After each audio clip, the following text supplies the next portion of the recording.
ငရစ်သက်ချိန်ကျဲနီအခန်းတစ်တကူးကုံကစုံစံအင်းလီလံပြီးဆုံးသည့်အချိန်ပင်ဖြစ်ပါသည်။မေနောင်၏အပူဒီဂရီကမခံမရက်နိုင်အောင်ပင်ပူပြင်းလာသည်။အိုက်ဆက်ဆက်ပူလောင်လောင်နှင့်တမျိုးကိုအခန့်ရခတ်စရာကောင်းလာပါသည်။တချီတချီတွင်လေယူကလေးတတုံတုံတုပ်ဖြူးလိုက်တော့လေမေနောင်၏အပူငွေများကိုသူနှင့်သူခေါ်ဆောင်လာခဲ့တော့ကြောင်းပို၍ပင်ထိုင်းမိုင်းညီးငွေပဲကောင်းနေပါသည်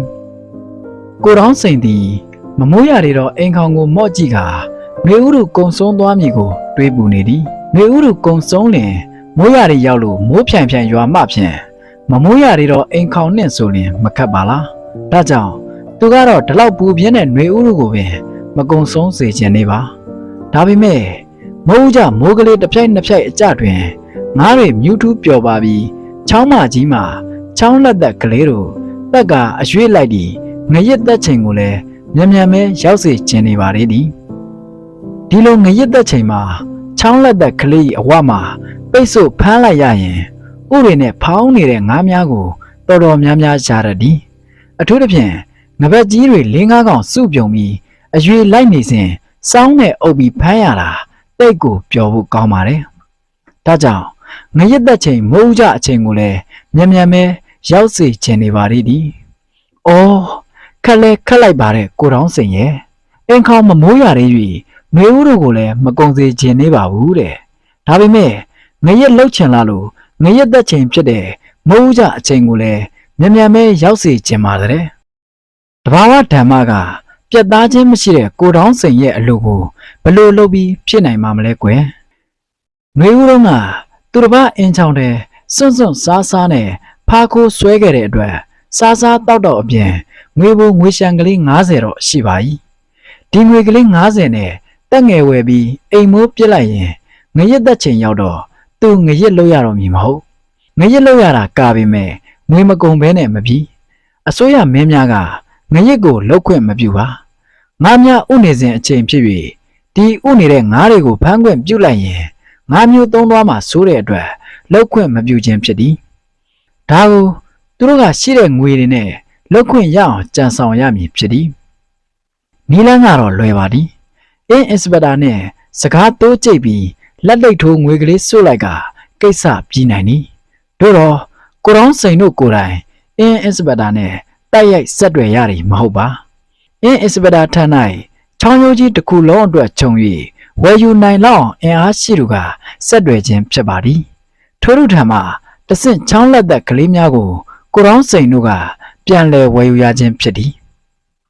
ဒီနည်းနဲ့ချောင်းရိုးကြီးတစ်ခုလုံးကိုခြုံ၍ဝယ်ယူထားသောလူအဖို့ချောင်းလက်သက်ကလေးများကိုပြန်ရောင်းခြင်းအပြင်အရင်ကျေပြီးချောင်းမကြီးကိုမူသူအလကားလှုပ်ရှားရသည်ကိုတောင်းစိန်တို့လိုချောင်းလက်သက်ကလေးများဝယ်လုံနေတဲ့လူများအဖို့ဆိုရင်လေမိုးဦးကြမှာအလုတ်လက်မဲ့မဖြစ်ရတော့ပဲအလုတ်ကလေးတစ်ခုမေမေရရပြနိုင်အောင်ဟန်ကြပန်ကြဖြစ်သွားရသည်ရှုံးတာမြတ်တာကတော့ကံပေါ့လေအလုတ်ရရင်ပြည်ရမယ်အင်းအစ်စပတာဖို့ဆိုရင်လေအလကားနေရင်သူကဘတ်ဂျက်၌ဝင်ငွေဘက်တွင်စရင်ပိုပြရသည်ဖြစ်၍ကျင်းတဲ့ဖွယ်တဲ့ကျင်းတဲ့ဖွယ်ဖြစ်သည်တို့တော့ဒီဝင်ငွေကိုလက်ခံရ၌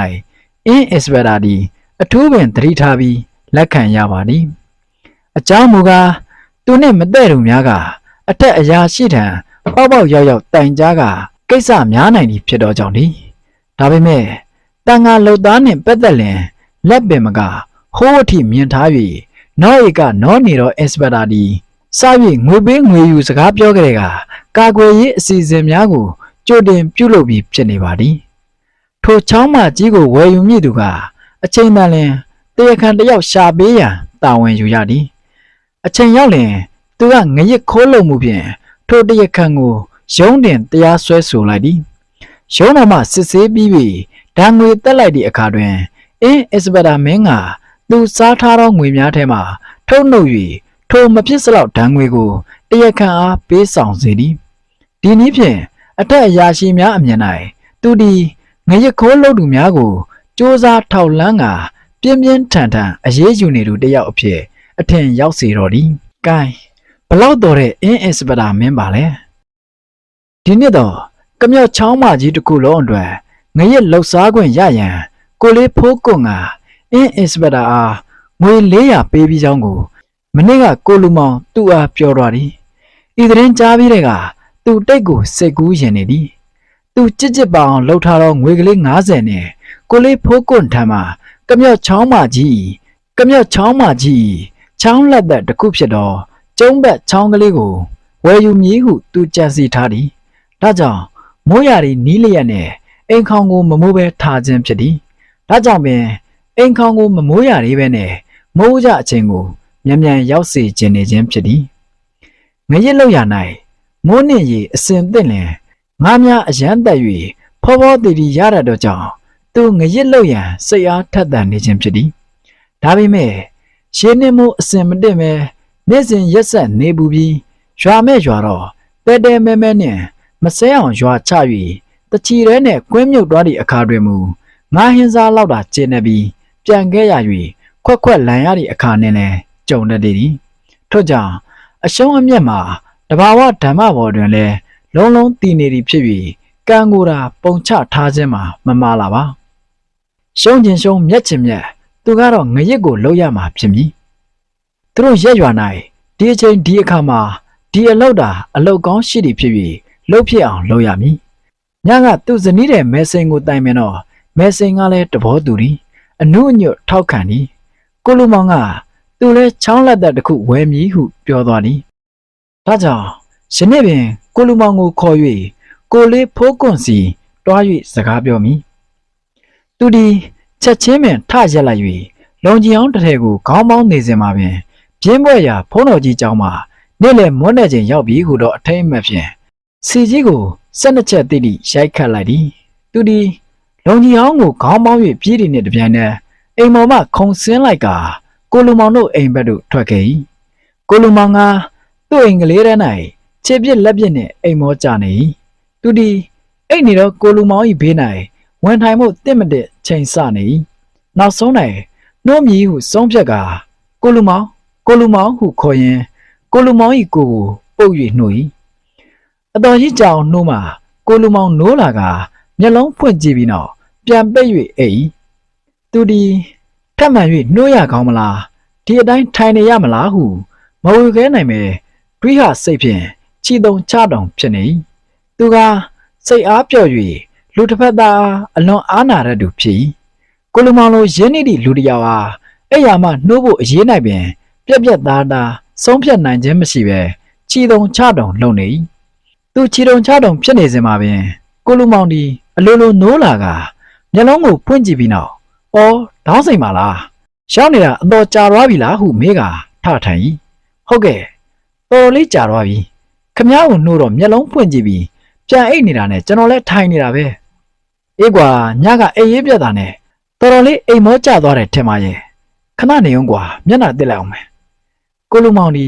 စကားဆုံးနေတဲ့တပြိုင်နက်ရိုးစင်တို့ထားရတွားကမျက်နှာတက်နေကိုတောင်းစင်ကမူ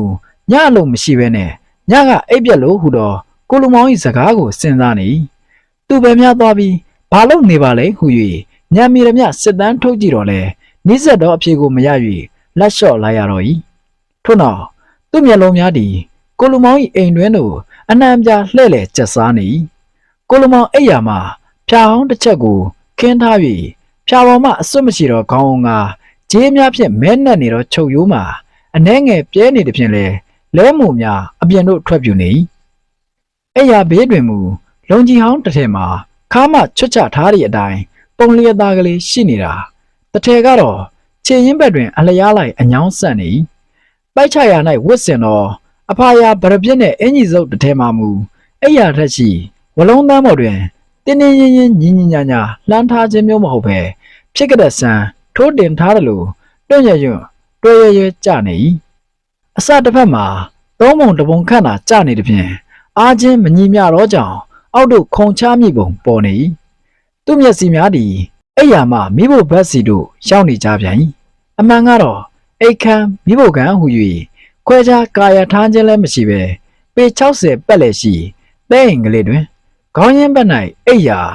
ခြေရင်းဘက်၌မိဖို့ဟူ၍ သတ်မှတ်ထားခြင်းဖြစ်သောကြောင့်ဟာလာဟင်းလင်းဖြစ်နေသည်ဖြင့်တိုင်လုံးတွင်ဘယ်ကနေကြည့်ကြည့်ကွက်ကွက်ကွင်းကွင်းမြင်နေရပါ၏မိဖို့အောက်မှတွပြားဟောင်းတစ်ချက်ကိုခံ၍အပေါ်ကအုပ်ပြား၃ချက်ကိုအလျားလိုက်ထောင်ကဖိုကလောက်ဆိုင်တည်ထား၏မိဖို့ဘေးပတ်လေတစ်လျှောက်တွင်ပြာများသည်ဖိတ်တချို့စင်တချို့နှင့်ဖြစ်ချင်တိုင်းဖြစ်နေသည်အနားပဲ့နေသောမြေငရုပ်စုံတစ်ခုမှာမိဖို့ဘေးတွင်၃လုံးလျောင်းနေဟင်းစာဟင်းနာများဖြင့်ပေကြံနေသောတံပကံများတစ်ချက်နှင့်ကျွေပကံလုံးတစ်လုံးမှာမိဖို့ဘေးတစ်ဖက်တစ်ချက်တွင်လက်ဝဲရန်အဖြစ်နေရာယူထားသည်မိဖို့ရှေ့၌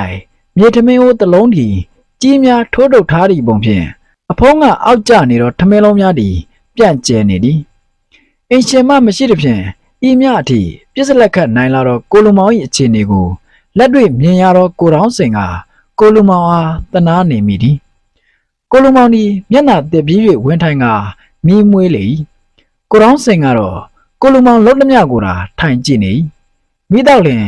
မြေလက်ဖက်ရီအိုးကိုယူ၍ရေထဲ့ကဖိုးပေါ်တင်ထားလိုက်ပြီးတော့ကိုတောင်းစင်အနားသို့လာထိုင်၏အလဲတက်တက်ပဲလာ၏တောင်းစင်အရေးကြီးတဲ့ကိစ္စကိုရှိသေးသလားကိုလူမောင်ကကိုတောင်းစင်ကအကဲခတ်တယ်လို့တစ်ချက်ကြည့်လိုက်ကမေးလိုက်ကိုတောင်းစင်ကလည်းညကအိပ်ပြက်လို့ဆိုတော့ကိုလူမောင်အားအကဲခတ်တယ်လို့ပြန်ကြည့်လိုက်ရင်ဟုတ်ကဲ့ငရက်အတွက်ကိုလေးဖိုးကွန့်စီချောင်းလက်သက်ဝယ်ဖို့အယောင်းဝယ်စကားတွားပြောရအောင်ခမ ्या ကိုအဖော်လာညိတာပဲကိုလေးဖိုးကွန့်မရှိဘူးကွာမြို့သက်သွားတယ်ဒီအတွက်ငါမနေ့ကညနေဘက်ကိုလေးဖိုးကွန့်ကိုပြောထားပြီးဖြစ်လို့မင်းသွားပြောဖို့မလိုတော့ပါဘူးရေတပြူချောင်းကလေးက85ချက်အဖိုးထားပြီးငါ့ကိုပေးမယ်တဲ့မင်းကိုတော့ကျုံဘက်ချောင်းရိုးကို90နဲ့ပေးမယ်တဲ့သူမနေ့ကတေးသေးချာချာဂရိထားလိုက်ပါတယ်ဒါဖြင့်လည်းပြည့်ရောပေါ့ဗျာကိုလေးဖိုးကွန်းကမြောက်ချောင်းရိုးကြီးအတွက်အင်စပက်တာကိုငွေ400တောင်ပေးနိုင်တာထောက်တော့တော်တော်ချောင်းလဲပုံရတယ်နော်ချောင်းလဲဆိုငကိုတဲ့ကငွေရင်းကလေးအခန့်ရှိထားတဲ့လူမျိုးဟိုဆက်ဆက်ဒီဆက်ဆက်လုံနိုင်တော့ချောင်းလဲတာပေါ့ကွာပြည်သူမိမမပြားကြီးကလည်းအတော်စစ်ဆက်တဲ့မိမကြီးကွာလှုပ်လို့ရတဲ့ကုန်တယ်တွေကိုဒီမှာတည်းမရောက်ဘူးမြို့ကိုတက်ရောင်းနိုင်တဲ့တက်တိရှိတော့ရတဲ့ရထိုက်တဲ့ဈေးကိုရလို့ပို့ပြီးချောင်းလဲတာပေါ့ဒီလိုသူတို့ချောင်းလဲတော့တို့လည်းအားကိုးတစ်ခုရတာပေါ့ကွာအလုတ်ကလေးပါလေးရှိရင်လည်းချင်းနိုင်ငားနိုင်တာပေါ့ကွာကိုလူမောင်နီစကားလဲဆုံးမိဖို့ဘက်တို့လည်းလှဲ့ကြည့်လိုက်သူမွေးပစ်ခဲ့တော်မီးများငိမ့်နေဒီကိုတွေ့ရ၍ထသွားကဝချမ်းများအတူအထွာများကိုထပ်ထည့်ပြီးမှုတ်ပေးနေသူတို့ဒီဝချမ်းများကိုထင်းဖြစ်အသုံးပြုရသည်ဖြစ်၍ခုတဟုံဟုံတောက်နေတော့လဲတော်တော်ကြာပြန်ပြီးငြိမ်သွားတတ်သည်ဖြစ်ရာဒီတစ်ချိန်တော့မိဖို့နားမှာစောင့်၍မိမှုတ်ပေးနေဂရုတစိုက်မိထိုးပေးတော့ကြောင့်ရင်နှွေးအောင်မှလည်းတပွက်ပွက်ဆူလာရပြီသူဒီ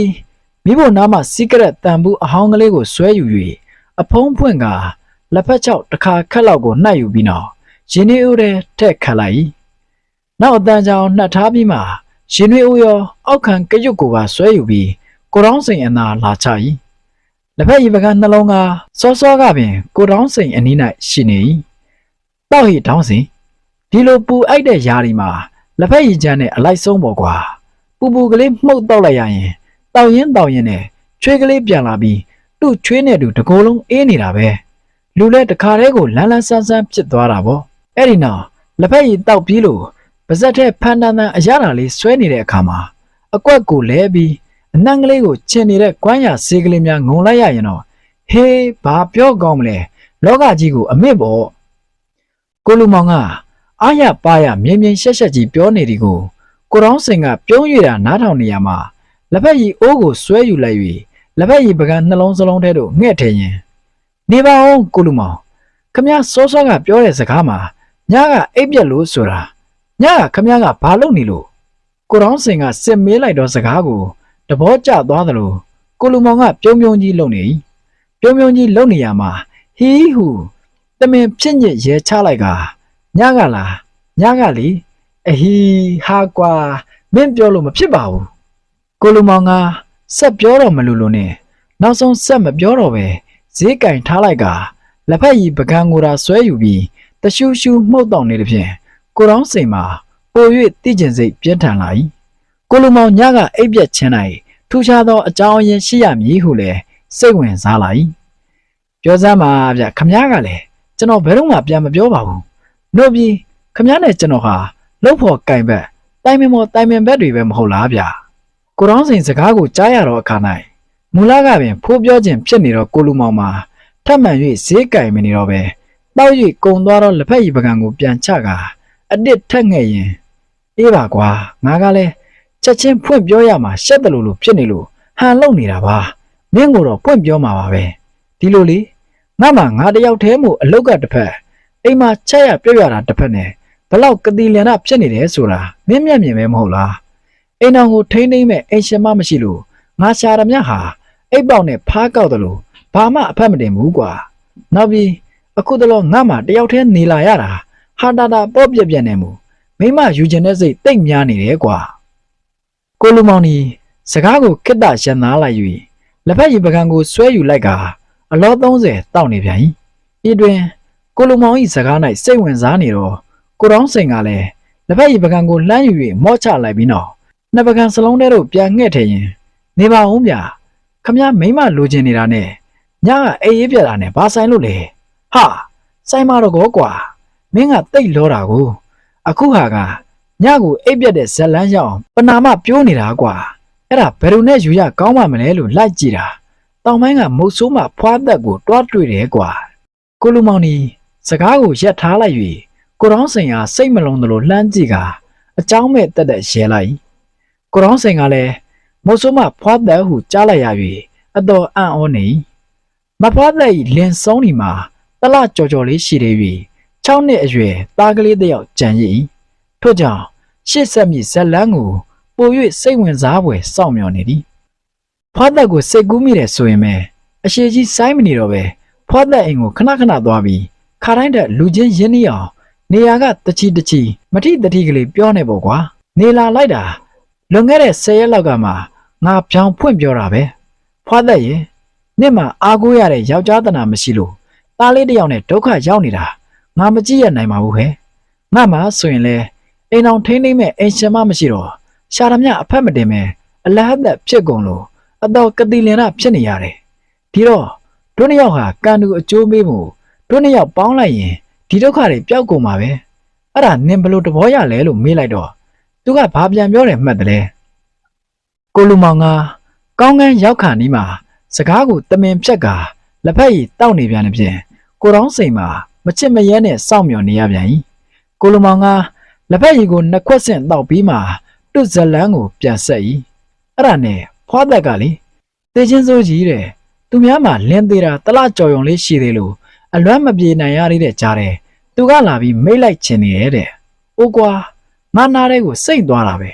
ဒါနဲ့ငါကလည်းမလျှော့တဲ့ဇွဲနဲ့အကျိုးတင်အကြောင်းတင်ပြောတော့သူကမဖြစ်နိုင်ပါဘူးတဲ့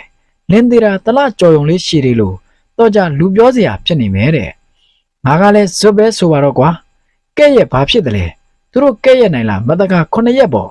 နင့်လင်သေးတာတလကြော်ယုံလေးရှိသေးလို့နင်လွမ်းနေပြီမဲ့နင့်လင်လည်းပြန်လာမှာမဟုတ်ပါဘူးအဲ့ဒီတလကြော်အချိန်ဟာနင့်မှာအလကားပဲဟာတာတာကြီးဖြစ်မနေဘူးလေငါကနင့်ကိုတနာလို့ပါဘာညာနဲ့ပေါ့လေစွတ်ပြောစွတ်ဆွဲတော့သူလဲတွေ့ဘူးကြုံဘူးနေတဲ့လူတယောက်မို့ဘယ်မှာကြာရှည်ညအားရှိတော့မလဲအဲ့ဒီညကစပြီးငါအိပ်ပြက်ခဲ့တာညကနဲ့ပါဆိုရင်10ညရှိပြီဆိုတော့ကွာကိုလူမောင်ကသူ့ဇက်လန်းကိုနေကုန်းချုပ်လိုက်တော့မှကိုတောင်းစိန်မှာဇက်ကွက်လဲကကိုလူမောင်အိပ်ပြက်ခြင်းအကြောင်းရင်းမှာလဲရှင်းလင်းသွားတော့ဒီတို့ခမရဒီလိုနဲ့ညသွားအိပ်နေတာနဲ့ပြည့်ရော်လားဗျာ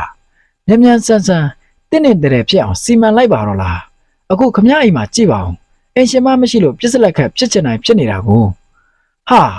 ငါကလည်းမြန်တင်းနေတဲ့ဖြစ်အောင်စီမံကျင်လိုက်တာမှအိုးကိုရလို့ပေါ့ကွာဖွားတက်ကလည်းမြန်ကိစ္စပြီးကိုတပြောတယ်ပြောနေတာပဲဒါပေမဲ့မင်းစဉ်းစားကြည့်စမ်းအိမ်တော်တက်ထူမယ်ဆိုရင်အိုးခွက်ကစားပြီးဖြာခေါင်းစောင်းချင်တော်အထိအားလုံးအသစ်ထူထောင်ရမှာကွာဒါကြောင့်လက်ထဲမှာငွေ190မျိုးရှိမှဖြစ်မှာမို့ငရက်လုတ်ပြည့်တဲ့အချိန်ထိစိုင်းမအောင်လို့ပြောထားရတယ်တကယ်လို့ငရက်ပြည့်တဲ့အချိန်မှာဝါရင်းဖြစ်နေရင်လည်းတရင်ကျွတ်ပေါ့ကွာအခုငါလုံးမဲ့ရေတပြူချောင်းကလေးကိုမနစ်ကကိုဖိုးထွန်းလောက်တာမိုးနဲ့ရီအစင်တက်တော့ငွေလေး900တက်လိုက်တယ်အဲ့ဒီလိုအချက်ကောင်းမျိုးဝင်တိုးလိုက်ရင်တခါတည်းကိစ္စပြေးရောပေါ့ကွာစကားစပြက်ပြီးအတွေးကိုစီနဲ့လက်ဖက်ရည်ကိုတာကျုံတောင်းနေကြ၏ဖုန်းကြီးเจ้าမှစီကြီးက3ချက်စီတော်ရိုက်စော်လိုက်က ညနေ3 နာရီအချိန်ရောက်ပြီပြုတ်လုဖွယ်ရာကတာဝန်များကိုပြုတ်လုကြလောဟုသတိပေးကြွေးကြော်လိုက်တဲ့ဖြင့်ကိုတောင်းစိန်လည်းကိုလူမောင်ကိုနှုတ်ဆက်ပြီးပြန်ခဲ့တော့၏အခန်းနှင့်ကစုံလာဆန်း6 ရက်နေ့ဖြစ်သည်ငွေနှောင်း၏မွန်တိန်မွန်တဲ့နေကစီးလို့ဝါလွတ်နှင့်ရန်ကားရိုင်းပြစွာပူပြင်းလာသည်ကွင်းထဲမှမြေကြီးတို့သည်နေ၏အပူရှိန်ကိုမခံမရက်နိုင်သည့်အလားပတ်ကြားအပ်ကွဲကထိုမြေကြီးပေါ်မှမျက်ပင်တို့သည်လည်း6 တယောက်နေကြကုန်၏မြေကြီးမှအခိုးအလျံတို့သည်တထောင်ထောင်ထောင်းထနေကြသည်တစ်ပင်ကြီးငယ်တို့မှလည်းပူပြင်းသောအထည်အတွေ့ကြောင့်ငိုင်မီနေကြကုန်သည်တချီတချီလေတရန်ကလေးဝင်သိုးသည့်အခါမှာတရှဲရှဲတက်မကြီးများချလိုက်ကြသည်အေးချမ်းသောအဓိပ္ပာယ်ကိုစောင်းသည့်ချောင်းရည်ပင်လင်ပူနွေးနေ၏ထိုနည်းသူအေးမြသောအဓိပ္ပာယ်ပင်စောင်းသည့်လေမှလည်းလေနူအေးမဟုတ်တော့ပဲလေပူနွေးကြီးဖြစ်နေသည်တကယ်ဆိုတော့တောတောင်ရေမြေနှင့်တကွာပတ်ဝန်းကျင်ရှုခင်းတရလုံးကမိမိတို့၏မူလတဘာဝတ္တကိုကိတ္တစွန့်ပယ်ထားရကနှွေနှောင်း၏တရုပ်ကိုဖော်ထုတ်ပြသနေရခြင်းပဲဖြစ်သည်ဒီလိုပူပြင်း6 တွေ့လာတော့နှွေနှောင်းရှုခင်းဝဲကိုတောင်းစိန်တယောက်ဘာများလုံနေပါလဲအလိုလေးကြည့်ကြစမ်းပါအောင်အရက်ကတို့ဒီလောက်တောင်ပူပြင်းလာတဲ့မွန်းတဲ့ရှိန်ရှိန်ကြီးမှာကိုတောင်းစိန်တို့တွေကြောပြောင်ကြီးတွေနဲ့ပင်ပန်းကြီးစွာခနွဲထိုးနေကြပါကလားအမှန်ကတော့မပြတ်တဲ့လောကကြီးမှာလုံလောက်တဲ့အစာကိုရရှိရေးအတွက်အစမတန်သောလှုပ်အားကိုလက်နက်လောက်ကတိုက်ပွဲဝင်နေရခြင်းသာဖြစ်ပါသည်ဟုတ်တယ်လေလူဘဝဒီအမြဲတမ်းတိုက်ခိုက်နေရတော့တိုက်ပွဲများတာဖြစ်သည်ဆိုတဲ့စကားဟာသူတို့အဖို့တာပဲမဟုတ်လားသူဝယ်ထားသောကျုံးဘက်ရိုးကလေးကိုငရစ်မလုံမီရေပြန်ချုပ်တချီပတ်နေခြင်းဖြစ်သည်ဤ၌ရေပြန်ချုပ်ဟူသောဝေါဟာရကိုရှင်းလင်းရန်လိုလိမ့်မည်ဟုထင်ပါသည်ဤအင်းချောင်းရိုးကလေးထဲ၌မူလကရှေပြီးငါးများကိုအင်းပိုင်ရှင်အင်းသားကြီးကစစ်စစ်ပေါက်ပေါက်တက်ယူဖမ်းဆီးပြီးဖြစ်သည်နောက်အင်းလေလံရက်ကုန်၍အင်းသားကြီးနှင့်မဆိုင်တော့ဤအချိန်တွင်မိုးရေလည်းမကူမြစ်ရေလည်းမထောက်ဖဲနှင့်ကစုံရေယူရေဦးရေလွင်ရေသမင်ကလေးပြန်ကြွရသည်ဒါကိုသူတို့အင်းသားများကရေသမင်လာသည်ဟုဆိုကြ၏ရေသမင်ဟုဆိုလိုက်၍နားကလော်သွားပါသလားဟုတ်ကဲ့ကျွန်တော်လည်းပထမတော့နားကလော်သွားပါတယ်အတိတ်ပဲမရှိထင်မိထန်ရပေးထားတော့နာမည်ဟုပင်ပေါ့ပေါ့ဆဆမှတ်ချက်ချမိပါသည်ဒါပေမဲ့တကယ်တော့ဘယ်ဒီလိုဟုတ်ပါမလဲခင်ဗျာမန်လဲဆရာတော်ဘုရားကြီးလိုနာမည်ကျော်ပုဂ္ဂိုလ်တဦးကပင်ဤရေသမင်ဟူသောဝေါဟာရကိုအတိတ်ပဲရှိရှိနဲ့သုံးနှုံဘူးပါသည်ပို၍ထင်ရှားစေရန်မန်လဲဆရာတော်ဤမဂဒေဝလင်္ကာတဲ့ပုဒ္ဒောဝါရခံစာမျက်နှာ169ကိုလှန်ကြည့်ကြပါစို့ပမာထင်ရှားတကောင်းသားမူရင်ပါအဟုတ်သူရုပ်ဤသာရန်ငါတက်စွာမိုက်မာနာနှင့်ဒေါရဟုံဟုံတဖြင့်သုံးဖြင့်နယုံရေယူရေဦးရေလွင်ရေသမင်တို့လှင်လင်ဟုတ်ဟုတ်ပိန်းချုပ်မတီးလိမ္မာနေ၏ဟုဆက်ဆူသုံးနှုံထားပါတယ်ကွဲလွဲချက်တစ်ခုမှာမန်လဲဆရာတော်ကရေသမင်၏အတိတ်ဘယ်ကိုနယုံရေယူရေဦးရေလွင်ရေသမင်ဟုဖွင့်ဆို၍သူတို့ကကစုံရေယူရေဦးရေလွင်ရေသမင်ဟုအတိမတ်ပြုထားခြင်းပဲဖြစ်သည်ဤမြဖြင့်ရေသမင်၏အတိတ်ဘယ်ကိုတဘောပေါက်လောက်ပါပြီဤရေသမင်လာသည့်အခါတွင်ငါးများပါလာရ၍မူလကဖမ်းဆီးပြီးဖြစ်သည်ဖြင့်တကောင်သမီးမှမကြံရစ်တော့ချောင်းရိုးကလေးထဲ၌ငါးများပြန်ရောက်နေထိုင်တတ်သည်ဤအခါ၌သူတို့သည်ရိုး၏အဝမှရင်းများဖြင့်ကာယံပိတ်ဆို့ထားလိုက်၍ငါးများပြန်မလွတ်နိုင်တော့ပဲ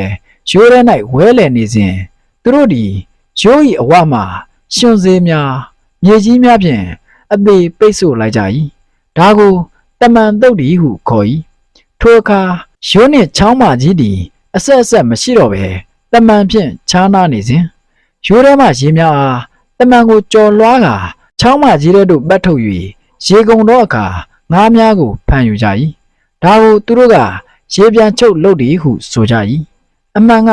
ကိုတောင်းစိန်လုပ်သည့်ကြုံပက်ရိုးကလေးသည်ရေပြန်ချုပ်ကိုတာအားကိုးရ၍ငရစ်အတွက်မူမပြောပါတော့ချေမဲစိန်၏အကြံပေးချက်အရာအကြံကြီးကြံမိသည့်ကိုတောင်းစိန်ကကြုံပက်ငရစ်အတွက်ငွေ90ကိုနောက်မှပေးရစေဟုကိုလေးဖိုးကွန်အားတောင်းပန်ထားကသူရှိသည့်ငွေ90ကိုပေးလိုက်ရ၏ ရေပြန်ချုပ်ဒီငရစ်တဲ့အပါဝင်ဖြစ်တော်လဲပါးနဲ့တော့အင်းအစ္စဘယ်တော်မင်းကရေပြန်ချုပ်တက်ငရစ်တက်ဖြင့်တရက်စီခွဲခြား၍ငွေစကားပြောတတ်၏ထို့ကြောင့်ပင်ကိုတောင်းစိန်ခမငရစ်အတွက်ငွေ90ကိုကိတ္တဆိုင်းငံ့ထားရ၍ရေပြန်ချုပ်အတွက်ငွေ90ကိုအင်းအစ္စဘယ်တော်လွှဲအပ်ထားတော့ကိုယ်စလဲအားတက်ထပ်ပေးရခြင်းဖြစ်သည်တို့တော့ပေးရပါစေရေပြန်ချုပ်ရောငရစ်ပါဆက်လို့ရတဲ့ဖြင့်ကံကောင်းထောင်းမှလင်သူတချီရဲနှင့်ပွားမည်ကိုလူမောင်၏ရေတပြုတ်ချောင်းကငရစ်အတွက်သာကောင်း၍ရေပြန်ချုပ်မလုံနိုင်တဲ့ဖြင့်ကိုတောင်းစိန်၏ရေပြန်ချုပ်လာရောက်ကူညီနေ၏ယခုသူတို့သည်တမန်တုပ်ပြီး၍မိုးလင်းကလေးကမနှွဲလေးလုံးစင်ကပတ်ခဲ့ကြရာယခုနေမွန်းတဲ့အချိန်၌အကန့်တကက်ပင်ပေါ်ပြီးတော့မည်ရိုးမှာအတော်ကလေးရှည်လျား၍အကန့်များခွဲခြားတတ်မှတ်ခြင်းမပြုဘဲပတ်လင်တော်နှင့်ပေါ်လိမ့်မည်မဟုတ်တို့ဖြစ်၍အကန့်6ကန့်များခွဲထားရ၏အကန့်တစ်ခုလင်တမန်တစ်ခုဖိုးထားရ၏တို့ဖြစ်၍ဒီအကန့်မှရင်းနှင့်ထိုအကန့်မှရေတို့သည်တမန်ချားနေသည်ဖြင့်ဆက်ချင်းမရှိတော့ကြောင့်ပင်နေဝက်မြပတ်ယုံနှင့်ပထမအကန့်ပေါ်ပြီးတော့မည်ဤအကန့်ပေါ်ပြီးသည့်နောက်၌ကအခြားအကန့်များအဖို့လွယ်သွားတော့သည်ဒုတိယအကန့်မှတမန်ကိုချိုးလွတ်လိုက်လျင်ဒုတိယအကန့်မှရေများသည်ရေတစ်စက်မှမရှိတော့ပထမအကန့်တဲသို့တစ်ချိန်လိုစီစဉ်လာရသည်တို့ဖြင့်ပထမအကန့်တဲမှရေကိုချောင်းမှကြီးတဲ့သို့ပတ်ထုတ်လိုက်၍ငါးများဖမ်းပြီးသည့်နောက်ဒုတိယအကန့်မှရေကိုပထမအကန့်သို့တမန်ချိုး၍ပြောင်းလိုက်ခြင်းဖြင့်ဒုတိယအကန့်မှာမပတ်ရဘဲနှင့်အလိုလိုပေါ်တော့သည်တို့တော့ဒီလိုဒုတိယအကန့်မှရေကိုပထမအကန့်သို့လွတ်ရ၌ငါးများပါမသွားစေရန်ရင်းများကာထားရသည်တို့မှသာရေကြီးတက်ခက်စိတ်ကြည့်ရထားတော့ရင်းများကြားမှထိုးထွက်၍ငါးများမှမူရင်းနှင့်တိုက်ပြီးကြံရစ်ခဲ့သည်ဤများဖြင့်ကိုတောင်းစိန်၏ရေပြန်ချုပ်လုပ်ငန်းကိုတဘောပေါက်လောက်ပြီးထင်ပါသည်ယခုကိုတောင်းစိန်တို့ခနွဲထိုးနေသည့်နေရာတို့အာယုံပြောင်းလိုက်ကြပါစို့တမန်တောင်သားရှိရေထဲ၌ခနွဲစဉ်ဆောက်၍ခနွဲလေးလုံးဆင်ထားသည်ခနွဲစဉ်ဆိုဒီမှာတမန်တောင်သားရှိရေထဲ၌ခနွဲအရေအတွက်ကိုလိုက်၍အကွာအဝေးကိုကမန်းကျင့်တွက်ကဝလုံးနိုင်နှစ်တိုင်ကိုစိုက်ထူထားရ၏ထို့နောက်ဝလုံးနိုင်နှစ်တိုင်၏အကွာအဝေးနှင့်ညီမျှသောဝလုံးတန်းတစ်ခုကိုအပေါ်မှနေပြီးတမ်းပစ်ကစိုက်ထူထားသောဝလုံးနိုင်နှစ်တိုင်နှင့်ပူးတွဲချီနှောင်ထား၏ခနွဲထိုးသည့်အခါရိမ့်ရိုင်ခြင်းမရှိစေရန်လဲကြားကန်ပေးရ၏ဤမြဖြင့်တမန်နောင်သားရှိရေထဲ၌စိုက်ထူထားသောဝလုံးနိုင်နှစ်တိုင်ကိုအပေါ်မှဝလုံးတန်းတစ်ခုဖြင့်ဆက်တွဲချီနှောင်၍ကြားကန်ထားသောခနွဲစင်၏ပုံသဏ္ဍာန်ကိုစာဖတ်သူ၏အာယုံ၌ထင်မြင်နိုင်လောက်ပေပြီခနွဲစဉ်ဆောက်လုပ်ပြီးနောက်ခနွဲကိုတက်ဆင်ရပေအောင်မည်ခနွဲဆိုဒီမှာကရင်နံစီပုံးလွတ်ကိုထိတ်ဝဖွင့်လိုက်လင်ဖင်ပိတ်နှင့်စတူရန်4000ပတ်လည်အပိတ်ရှိတော့ရထမ်းမိုး၏တရံတို့ကူးပြောင်းလိမ့်မည်ဤရထမ်းမိုး၏တရံကိုသုံးလုံးလှန်လိုက်၍အပေါ်ဘက်ကအပိတ်ကိုအလယ်မှ4ပုံ3ပုံခန့်ကွက်၍လှန်ပစ်လိုက်လင်ခနွဲပုံး၏ပုံတရံတို့ကူးပြောင်းသွားလိမ့်မည်နောက်သုံးလုံးလှဲထားသည့်အတိုင်းဖင်ပိတ်ဘက်မှအရှည်6000ခန့်ရှိတော့ဝလုံးနှင့်လက်ကန်ရိုးတက်လိုက်လင်ခနွဲ၏ပုံတရံသည်ပြည့်စုံခြင်းအဖြစ်သို့ရောက်ပေပြီဤခနွဲကိုခနွဲစဉ်၌တက်ဆင်လိုက်လင်ရေပတ်ဖို့အသင့်ပင်ဖြစ်တော်၏တက်ဆင်ပုံမှာခနွဲလေးလုံးဆိုလျင်ကျိုးလေးချောင်းကိုခနွဲစင်မှာဝလုံး၌ချီ၍အောက်တို့တွဲလောင်းကျနေရ၏ဤကျိုး၏အောက်ဘက်အစကိုခနွဲ၏လက်ကန်ရိုးအလဲလောင်း၌ချီနှောင်လိုက်လင်ခနွဲသည်တွဲလောင်းဖြစ်နေ၍လက်ကန်ရိုးကမိုးတို့မြော့က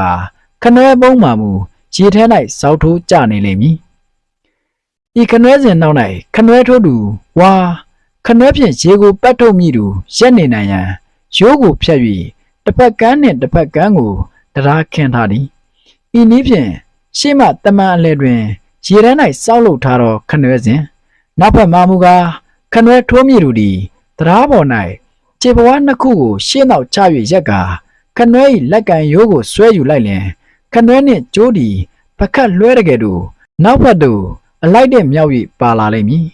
နောက်သူ့အချိန်နှင့်တူရှေ့သို့ပြန်၍တွန်းထိုးလိုက်လင်ခနွဲပုံးသည်ရေထဲသို့ဝုန်းကနေကျသွားက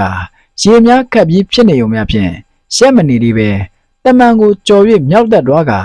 တစ်ဖက်ချောင်းမကြီးတဲ့တို့ရေကိုတွန်ချပေးတဲ့အထိစောင့်ကျဉ်သွားလိမ့်မည်နောက်သူ့အချိန်နဲ့ပင်ဆွဲယူလိုက်ပြန်သွန်းလိုက်ဖြင့်ရိုးထဲမှရေမကုန်မချင်းပတ်ထုတ်ရသည်ကိုတောင်းစိန်ကိုလူမောင်နှင့်လူငါးနှစ်ယောက်တို့သည်လက်ညီညီဖြင့်ခနွဲထိုးနေကြသည်တညီတညာတဲ့ခနွဲကိုဆွဲယူလိုက်နောက်တညီတညာတဲ့ပင်ရှေ့သို့ပြန်၍တွန်းထိုးလိုက်ဖြင့်စိတ်ဝင်စားစွာပတ်နေသည်မှာဇက်ခုံပေါ်တွင်ညီညီညာညာကနေကြတော့ရင်းနှမလေးများကိုကြည့်ရတဲ့ကဲ့သို့တမျိုးပင်ကြည့်၍ကောင်းနေသည်ခနွဲပုံးရေထဲသို့ကျသည့်အခါနှင့်ခနွဲပုံးထဲမှရေကိုတစ်ဖက်ချောင်းမထဲသို့တွန်းချသည့်အခါတွင်ကြားရတော့ဝုန်းကနေရေတံကသူတို့၏ရင်းကိုညင်ညာစေရန်စီးလိုက်ပေးနေသည်နေကရက်ဆက်ကိုပူနေပါသည်သူတို့၏ကြောပြောင်ကြီးများကချွေးများဖြင့်ပြောင်လက်နေ၏ကိုတောင်းစိန်နဖူးပေါ်မှာချွေးပေါက်များသည်စီရည်တန်းနေကြ၏နောက်ချွေးပေါက်တစ်ပေါက်သည်မျက်ခုံးနှစ်ဖက်ကြားမှနှာခေါင်းရိုးတစ်လျှောက်စီးဆင်းလာကနှာရီးပြားတွင်ရီးလေးခုန်နေ၏နောက်ထပ်စီးဆင်းလာသောချွေးပေါက်တစ်ပေါက်ကသွန်းချလိုက်၍ခြေမပေါ်သို့တောက်ခနဲကျသွား၏နောက်ထပ်လည်းတပေါက်ပြီးတပေါက်ဖြင့်ခြေမပေါ်သို့တောက်ခနဲကျနေ၏ဒါပေမဲ့ကိုတောင်းစိန်သည်မောရမှန်လည်းမသိပင်မန်းနေလည်းအမှတ်မထားမိဒီအကန့်ပေါ်လင်900တော်မြေဟုသောဇောကသူ၏ကိုယ်စိတ်နှစ်ပါးစလုံးအားဖြက်လက်တက်ကြွနေစေသည်ရိုးထဲ၌ရေလက်ကြံနေသွားပြီဖြစ်ပြီးငါအနေအများအကဲခတ်နိုင်လောက်အောင်ငါလုံးပေါ်နေပြီဖြစ်ရာခဏလှည့်ကြည့်၍အကဲခတ်ရသည်မှာလဲအမောပင်ငါကအတော်အတက်များပုံရ၏ရေလက်ကြံနေသွားပြီဖြစ်ပြီးရေကလေးဆက်တွင်ငါများမှာထွက်ပေါက်ရှာမရပဲလုံးထွေးနေ၏တချီတွင်ငရံကြီးများကဝုန်းကနေထားခွန်ကြ၏ကိုတောင်းစိန်ကပျော်ရွှင်မဆုံးတပြုံးပင်သူကာလကြာမြင့်စွာကပင်ညှော်မှန်းတောင်းတခဲ့တော့အိမ်သစ်ကလေးနှင့်စောင်းချင်တောင်အင်ကြီးပိတ်အသစ်ကလေးများကိုသူ့မျက်စိထဲတွင်မြင်ရောက်လာ၏ဒီတချီတော့လွဲနိုင်အောင်မလားသူဒီခနွဲထိုးနေရမှာတစ်ချက်တွင်မိုင်ဝက်ခန့်ဝေတော့ပြင်းပွဲရွာဘက်သို့မျှော်ကြည့်မိမဲစိန်ခမမနက်ကသူတို့အားတောက်တုံမဲရကူညီလောက်ကင်မိပြီးနေမြင့်မှထမင်းချက်ပြန်သွားရသည်ခုထိထမင်းဖို့မလာနိုင်ရှာတယ်တို့တော့မဲစိန်ကိုမျှော်နေခြင်းကထမင်းစာလို့တော့ဖြင့်မဟုတ်ပါသူ့ရိုးထဲ၌ငါအတော်လေးများဒီကိုမဲစိန်အားမြင်စေပြီးသူနှင့်အတူခွဲဝေဝမ်းသာစေခြင်း၍ဖြစ်ပါသည်ပေါ်လာခဲလာသည့်မဲစိန်ရဲ့နောက်တစ်ချီရွာဘက်သို့တူမျောအကြည့်တွင်ထမင်းတောင်ကလေးကိုခေါင်းပေါ်တွင်ရွက်၍ခပ်ဝေးမှလာနေတော့မဲစိန်အားမြင်ရလေပြီသူဒီခနွဲကိုကြက်မှန်ထိုးပြီးရင်မျက်စိကမူရွာဘက်မှရှောက်လာနေတော့မဲစိန်အားသာစူးစိုက်ကြည့်နေ၏သူ့မြင်ကွင်းမှမဲစိန်သည်တဖြည်းဖြည်းနှင့်အဝေးမှအနီးသို့ရောက်လာတော့မဲစိန်၏ရုပ်တွင်သည်လည်းအသေးမှအကြီးသို့တဖြည်းဖြည်းပြောင်းလာ၏ရင်ရှားထားသောမဲစိန်၏ကိုယ်အထက်ပိုင်းကချွေးသလုံးဖြင့်အတော်ကလေးပင်ပန်းနေပုံရလေသည်မဲစိန်သည်ကန်းထိန်၌စောက်လုပ်ထားသောငရစ်သဲကလေးပေါ်သို့ထမင်းသောင်းကိုတင်လိုက်ပြီးတော့သူမ၏ပခုံးပေါ်၌တင်လာတော့ကိုတောင်းစိန်၏လုံကြီးအဟောင်းကလေးဖြင့်သူမ၏မျက်နှာမှချွေးများကိုတုံနေ၏နောက်ရိုးထိပ်သို့ရှောက်လာကရိုးထဲသို့ကြည့်လိုက်ပြီးသည့်နောက်၌ကနွမ်းနယ်နေတော့သူမ၏မျက်နှာသည်ဝင်းလက်သွားလေ၏အလိုငါတော့များပါကလားဒီနှစ်တော့ကော်လိုက်မယ်ထင်နေမဲစိန်အားမျက်ခြေမပြတ်စောင့်ကြည့်နေတော့ကိုတောင်းစိန်သည်မဲစိန်၏ဝမ်းမြောက်ဝမ်းသာဖြစ်သွားသောအမူအရာနှင့်အံ့ဩဝမ်းသာသွားသောအတန်ဖြင့်ပြောဆိုလိုက်သောစကားများကိုမြင်ရကြားရသည့်အခါ၌ကပြောမပြနိုင်အောင်ပင်ကြည်နူးနှစ်သိမ့်နေမိမဲစိန်ရေအလုံးထားတဲ့အခါထမင်းမစားခင်တောက်ရအောင်လက်ဖက်ရည်တအိုးလောက်တည်ထားလိုက်ပါကွယ်မဲစိန်သည်တွက်လက်စွာပင်ငရစ်သေးပေါ်သို့တက်ပြီးနောက်မိမွေး၍ရှင်ရွေးတည်နေလေကိုတောင်းစိန်တို့ခနွဲထိုးနေသူများကမြေတူးမြစကားမပြောနိုင်ကြပဲလက်ညီဖြင့်ထိုးပတ်နေကြရာနိုင်ဝက်ခန့်အကြာတွင်ရေများခမ်းသွားပြီဖြစ်ပြီးခနွဲထိုးခြင်းရန်နာလိုက်ကြကတရင်ခြေလမ်းများဖြင့်ငရစ်သေးပေါ်သို့တက်လာကြ၏မဲစိန်ကမိဘဘဝ၌လက်ဖက်ချောက်ခတ်၍နှက်ထားသောလက်ဖက်ရည်အိုးကိုသူတို့ရှေ့သို့လာချပေး၏ကိုလူမောင်နှင့်လူငါးနှစ်ယောက်မှာနေပြင်းလွန်း၍ရေငတ်လာတော့ကြောင့်လက်ဖက်ရည်ချမ်းကိုငှဲ့ကအေးအောင်ပင်မစောင့်နိုင်တော့ပဲတရှူရှူတရှဲရှဲမှုတ်တော့နေကြတော့လဲကိုတောင်းစိန်မှမူ မတော့နိုင်နေပဲပေါ်နေတော့ရိုးထဲတို့တာကြည့်ကဖြင့်ငါအနေများကိုအကဲခတ်နေ၏ငကြီးငကူစားတော့အောင်ငါးများမှာနွန်ကြားတဲ့တွင်တလွန်းထိုးနေကြ၏မျက်မြင်ခံမှန်းရမည်ဆိုရင်ငါးများမှာတိတ်များနေဟုမဆိုရတော့လဲနဲရီဟု၍လဲအသက်မပြောနိုင်အတော်အသင့်များလိမ့်မည်ဟုခံမှန်းရ၏ဘယ်နဲ့လဲကိုလူမောင်ငါတော်များပုံရရဲ့လားအကဲခတ်ကြည့်စမ်းပါဦးကိုတောင်းစိန်ကသူတို့၏ခံမှန်းချက်ကိုစိတ်မချတဲ့ဒီပုံဖြင့်ကိုလူမောင်၏ထင်မြင်ချက်ကိုပါတောင်းခံနေ၏ကိုလူမောင်၏ထင်မြင်ချက်ကိုပါတောင်းခံနေ၏ကိုလူမောင်ကလက်ဖက်ရည်ချမ်းကိုမဲ၍တောက်နေရမှာရိုးရဲတို့အတန်ကြာအောင်ပင်ကြည့်ရှုအကဲခတ်လိုက်ပြီးနောက်အတော်အတင်းတော့ဟာမာလိုက်မယ်ကွာမနစ်ကငတော်တို့ရဲ့စံချိန်တော့ဘယ်မီမလဲကွာသူတို့တော့ငကြီးကြီးပဲအချိန်600ကျော်တောင်တက်တာကွာဒီအချိုးမျိုးကတက်မှာတစ်ချိန်လောက်ကြုံတာဖြစ်လို့ဒါနဲ့တော့တွားနိုင်လို့ဘယ်ဖြစ်မလဲကွာဒါပေမဲ့သူတို့စံချိန်ကိုမမိတော့နီးနီးကပ်တော့လိုက်ကောင်းပါရဲ့ကြည့်ပါလားကွာနော်ထဲမှာငါးတွေတလွန်းထိုးနေတာဟုသူ၏ခံမှန်းချက်နဲ့ကိုလူမောင်၏ထင်မြင်ချက်မှာကွာခြားခြင်းမရှိတဲ့ဖြင့်သူ့ရိုးထဲ၌ငါအတော်အတက်များ၍အတင်းအကျိုးခံစားခွင့်ရမည်မှာတေချာသလောက်ဖြစ်နေပါပြီတွေ့ဘူးကြုံဘူးလှုပ်ဘူးကင်ဘူးတို့များဖြစ်ခြင်းကြောင့်လဲသူတို့၏ခံမှန်းချက်မှာလွဲခဲလာပါသည်သူဒီစိတ်အေးသွားပြီဖြစ်ပြီးလက်ဖက်ရည်ချမ်းတစ်ပကံကိုဆွဲယူကာတောက်နေလေ၏အော်ဒါထက်မင်းရှိတဲ့ငွေ90ကိုရေပြန်ချုပ်အတွက်အင်းအစ်ပယ်တော်ရဲ့ကိုယ်စလဲကိုပေးလိုက်ရတော့ခနွဲစရိတ်တို့လူငါးကတို့မင်းဘယ်ကရလဲကိုလူမောင်ကလက်ဖက်ရည်တောက်နေရမှာရုတ်တရက်ကောက်ခါငင်ကမင်းမြန်လိုက်၏ဒါပေမဲ့ဒါကိုကိုထောင်းစိန်ကမဖြေခင်မဲစိန်ကဝင်ဖြေလိုက်၏အမေသူ့မေးလို့ပို့နေမှာပေါ့သူကအလုံးလုံးချင်တာပဲရှိတယ်အဲ့ဒီအလုံးလုံးနိုင်အောင်ငွေရှာဖို့ကိုတော့သူကဘာမှနားမလဲဘူးကျုပ်တယောက်တည်းဒိုင်ငံရှာတာပဲအခုရေပြန်ချုပ်လုပ်ဖို့ဇရိတ်အတွက်ငွေလိုတော့ဥပမောင်စီကငရက်ကြောက်ပေးနေငခုပေးငွေ90ရအောင်ကျုပ်ပဲရှိခိုးဥချသွားပြောရတယ်နောက်ပြီးငကြီးကြက်တိုက်မဲ့လူတွေစီကလည်းငကြီးပေးနဲ့တအူးကို30ဆွဲ5ချက်ဆွဲနဲ့ငွေ90လောက်ရသေးတယ်ဒါကြောင့်ဒီရေပြန်ချုပ်ကိုလုံနိုင်တာပေါ့တော့ဒေါင်းစိန်တို့များအဲ့ဓာတွေဒိုးရက်တာပဲမဲစိန်ကမရတဲ့ရောက်အနေနဲ့လဲထမင်းလဲချက်ကျွေးတယ်ညကြလဲချော့တိတ်တယ်ပြီးတော့လှုပ်ဖို့ကင်မဲ့တယောက်အနေနဲ့လဲ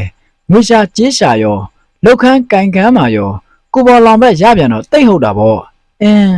ငါလဲမင်းတို့ကိုအားကြတာနဲ့မြန်မြန်ကြီးမိမယူချင်လာပါပြီကိုလုံမောင်၏စကားကိုပွဲကျသွားသလိုလူငါးများကဝါကနေထရလိုက်ကြ၏ဤရန်ကိုလွှမ်းမိုးသွားအောင်မဲစင်က9တန်ချီ၍ဟစ်လိုက်၏ကာလနာကြီးကွင်းထဲမှာတွေ့ကြရရှောက်ပြောမနေနဲ့တော့ကြကွင်းပိုင်ရှင်ကသူ့ကိုမလေးမခတ်လုပ်ရမလားလို့ဖန်စားလိုက်ရင်ကော့နေအောင်မယ်အခန်းသုံးနေကမွန်းတဲ့ချိန်ကိုဖြတ်ကျော်လာခဲ့ပြီဖြစ်ပြီးကြနေဟုသောဝေါဟာရတို့ကူးပြောင်းကအနောက်ဘက်သို့တရွေ့၍ကြဆင်းစပြုနေ၏အခေါ်အားဖြင့်သာကြနေဟု၍ခေါ်ဝေါ်ရတော့လေအမှန်ကတော့တက်နေမွန်းတဲ့နေတို့ထက်ပို၍ပူပြင်း၏ခနော်ခနဲ့နှင့်ချိနဲ့စွာစောက်လုပ်ထားတော့ကိုတောင်းစိန်ငရစ်သေးကလေးဒီပင်ပူပြင်းလာတော့ကြနေ၏ရောင်ကြီးကွန်ရက်ဝဲအမိခံရရတယ်လို့မလုံးမရှက်နှင့်ငြိမ်သက်စွာရှက်တည်လျက်ရှိ၏နေကအနောက်ဘက်သို့တရွေ့၍ကြာဆင်းနေသလောက်ငရစ်သေးကလေး၏အရေးတည်လဲတဖြည်းဖြည်းနှင့်အရှိဘက်သို့ငိုက်၍ကြာလာ၏တမနက်ခင်းလုံးမြည်သည့်အာဟာရကိုမှမစားရသေးပဲခနွဲကိုယ်တာအပြင်းထန်ထိုးခဲ့၍ခြေကုံလက်ပန်းကျနေတော့ကိုတောင်းစိန်တို့တတိုက်မှာငရစ်သေးကလေးထဲ၌ခြေပြစ်လက်ပြစ်နှင့်အနားယူနေကြ၏တို့တော့ကြာရှည်အနားယူလို့တော့ဖြစ်လိမ့်မည်မဟုတ်နက်နက်ထမင်းကိုအမြန်စားပြီးပေါ်နေပြီဖြစ်တော့ရိုးထဲမှငါးများကိုညမမောင်ခင်အချိန်မီပြီးစီးအောင်လက်စသိမ်းဖမ်းရပေဦးမည်မဲစင်ကအိမ်မချက်ယူလာတော့ထမင်းမွဲကိုပြင်ဆင်နေ၏ပြည်လင်ကိုတောင်းစိန်တို့ဟာထမင်းစားရန်ဖိတ်ခေါ်လိုက်ရာကိုတောင်းစိန်တို့မှာရွှွန့်အလူးလူးနဲ့လက်များကိုမှစေးမနေအားတော့ပဲထမင်းဝိုင်းတို့ဝင်ထိုင်ကြကပလုတ်ပလောင်စားပေါက်နေကြ၏ဟင်းကငခုကိုရေကျဲဖြင့်ချင်းရီထဲ၍ချက်ထားတော့ငခုချင်းရီဟင်းပင်ဖြစ်သည်ငပိချက်နှင့်အဖက်တို့เสียကဘူရီပြုတ်ဖြစ်သည်ဟင်းနှင့်အတို့မှာအဆက်တဲ့သွားတော့ကြောင့်လဲကိုတောင်းစိန်တို့တွေကရန်းတွေ့နေကြသည်ငခုချင်းရီဟင်းကိုအရီတောက်ကလေးချက်ထားတော့ကြောင့်လဲတခါတရံထမင်းပွဲတဲ့ဟင်းရည်စမ်းထဲကနယ်ဖက်စားတော့ယူ၎င်း တခါတရံဒီချင်းရဟင်းကိုပင်ဟင်းကြိုအမတ်ဖြင့်တရှုပ်ရှုပ်တောက်၍၎င်းငြိမ်ရှက်စွာစားတော့နေကြ၏ကိုလူမောင်ဖက်စားနော်ဘာမှအားနာမနေနဲ့ငါခုချင်းရဟင်းကိုအရီတောက်ကလေးချက်ထားတာကောင်းတယ်မဟုတ်လားချင်းရဆိုပေမဲ့မကြီးရတိတ်ထည့်ရင်ချင်းစူးစူးကြီးဖြစ်နေမှာမို့မကြီးရပြတိကာလောက်ကလေးထည့်ပြီးအရီတောက်ကလေးချက်လိုက်တာပဲဒါမှအခုလိုနေပြင်းတဲ့ຢာဒီမှာချင်းပြုံးပြုံးဟင်းရည်လေးကိုတောက်ပြီးစားလိုက်ရတော့အမောပြေသွားမှာပေါ့ဟဲ့ဟိုတငယ်နှစ်ယောက်လဲထည့်စားနော်မဲစိန်ကစေရနာဘရဘွားဖြင့်အာမနာရန်စားဖို့တိုက်တွန်းနေ၏တို့တော့မဲစိန်မတိုက်တွန်းလေအဝတုတ်ကြမိဒူတွေပင်ထမင်း6လုံးချက်တက်တက်ပြောင်မှသူတို့ဝါကြ၏ဟုတ်ဒီအလုတ်ကျန်းသမားတွေမို့အစားလဲကြမ်းကြရှာသည်ထမင်းစားပြီးတော့အခါမဲစိန်နောက်ထပ်ချပြီးတော့လက်ဖက်ရည်ချမ်းကိုတောက်နေကြပြန်၏မဲစိန်ကသူတို့လက်ဖက်ရည်တောက်ပြီးလင်အစင်တဲ့ငါးဖမ်းနိုင်ရန်လိုအပ်သောတန်စာပလာများဖြစ်သည်ချင်းတောင်လေးလုံးတက်ထုပကံများ၄ချက်နဲ့ပေါတူ၄ချောင်းတို့ကိုအသင့်ပြန်ထား၏ကိုင်းရီတောက်ကြဒီလက်ဖက်ရည်တအိုးကုန်ရင်အချိန်ရှိတော့ငါးဖမ်းလိုက်ကြရအောင်ကိုရောင်းစိန်ကအနားမှလော်စော်ပေးနေ၏အားလုံးစကားမပြောအားကြပဲလက်ဖက်ရည်ကိုသာကုန်းတောက်နေကြရာတခဏအတွင်းမှာပင်လက်ဖက်ရည်တအိုးလုံးတက်တက်ပြောင်တော့၏သူတို့ဒီငရစ်သေးပေါ်မှခုံဆင်းလိုက်ကြကာတယောက်လင်ချင်းတောင်တစ်လုံးတက်ထုပကံများတစ်ချက်ပေါက်စုတစ်ချောင်းစီယူ၍ရိုးကလေးတဲ့တို့ဆင်းခဲ့ကြ၏ငါးပြားဖြင့်တလုံးထိုးနေတော့ရိုးထဲမှနွံများကပူနွေးသောအထစ်အတွေ့ဖြင့်သူတို့ဟာစီး၍နှုတ်ဆက်ကြ၏တို့တော့သူတို့ဖို့ပူရအေးတယ်ဟုရွေးချယ်မနေရပူခြင်းပူအေးခြင်းအေးသူတို့လှုပ်เสียရှိသည့်များကိုတော့စွတ်လုတ်ကြမှဝမ်းရေးဝါကြတို့များဖြစ်ကြ၍ဒီလောက်ပူပြင်းလာသည့်နေမင်း၏အရှိန်အဝါကိုပင်မထီမဲ့မြင်ပြုကာတမန်အနည်းရှိနွန်ဆက်တို့ဇွတ်ဆင်းကြပြီး၄ယောက်သာတန်းစီလိုက်ကြ၏ကိုရောင်းစိန်ကလက်ဝဲဘက်ကိုလူမောင်ကလက်ရဘက်လူငါးနှစ်ယောက်ကအလဲမနေရာယူကာတန်းစီပြီးပြီနွန်များကြားထဲတွင်သူတို့၏ခြေတော်များမှာဒုစစ်အထက်နားရောက်လောက်အောင်မြုပ်နေ၏သူတို့၄ယောက်ကနွန်များကိုစစ်စစ်ပေါက်ပေါက်မှွေနောက်ကငါးများကိုရှာဖွေဖမ်းဆီးရင်းတဖြည်းဖြည်းနှင့်ငန်းတိုက်၍ရှေ့သက်တွားရမည်ဖြစ်သည်စာဖတ်သူသည်ရွှေကျင်နေသူများမြင်မှုပါလိမ့်မည်ဗန်းတစ်ချက်သေးသူမြေကြီးများရောကြောက်ခဲတလဲများပါစုပြုံထည့်ပြီးရေထဲ၌လှုပ်ကာဆေးကာရွှေရိုစာများကိုရှာဖွေနေသူများကဲ့သို့သူတို့လည်းနွန်ထဲမှငါးများကိုကက်ကက်တက်တက်နှင့်ခဲရင်ပင်ပန်းစွာရှာဖွေယူရမည်ဖြစ်သည်ဖိုင်းရမည်ငါးများမှာလည်းအများအပြားငကြီးများတာဖြစ်၍တကယ်ကိုမလွယ်ပါသူတို့၏စူးတော်များဖြင့်ဖမ်းမိသူဟာခက်သက်၍အခက်ခံရသူများမှာမတက်တာလားစူးတော်၌အစိတ်ရှိသည်ဖြစ်၍ဆက်ဖြင်းဖြင်းအောင့်တောင့်တောင့်ဖြင့်အသေးကြောင်သူများတာဆိုရင်ထိုင်ငိုရ၏ကိုင်းဒီလောက်တောင်အန္တရာယ်ပြုတ်တဲ့ငါးတွေကိုမြင်မြင်ထင်ထင်ဖမ်းရသည်မဟုတ်ပဲနွန်ကြားထဲတွင်ရှာဖွေဖမ်းဆီးရသည်မှာဘလောက်စိတ်ပြက်ဖို့ကောင်းပါသလဲဒါပေမဲ့ကိုရောင်းစိန်အဖို့တော့စိတ်မပြတ်မိသည့်အပြင်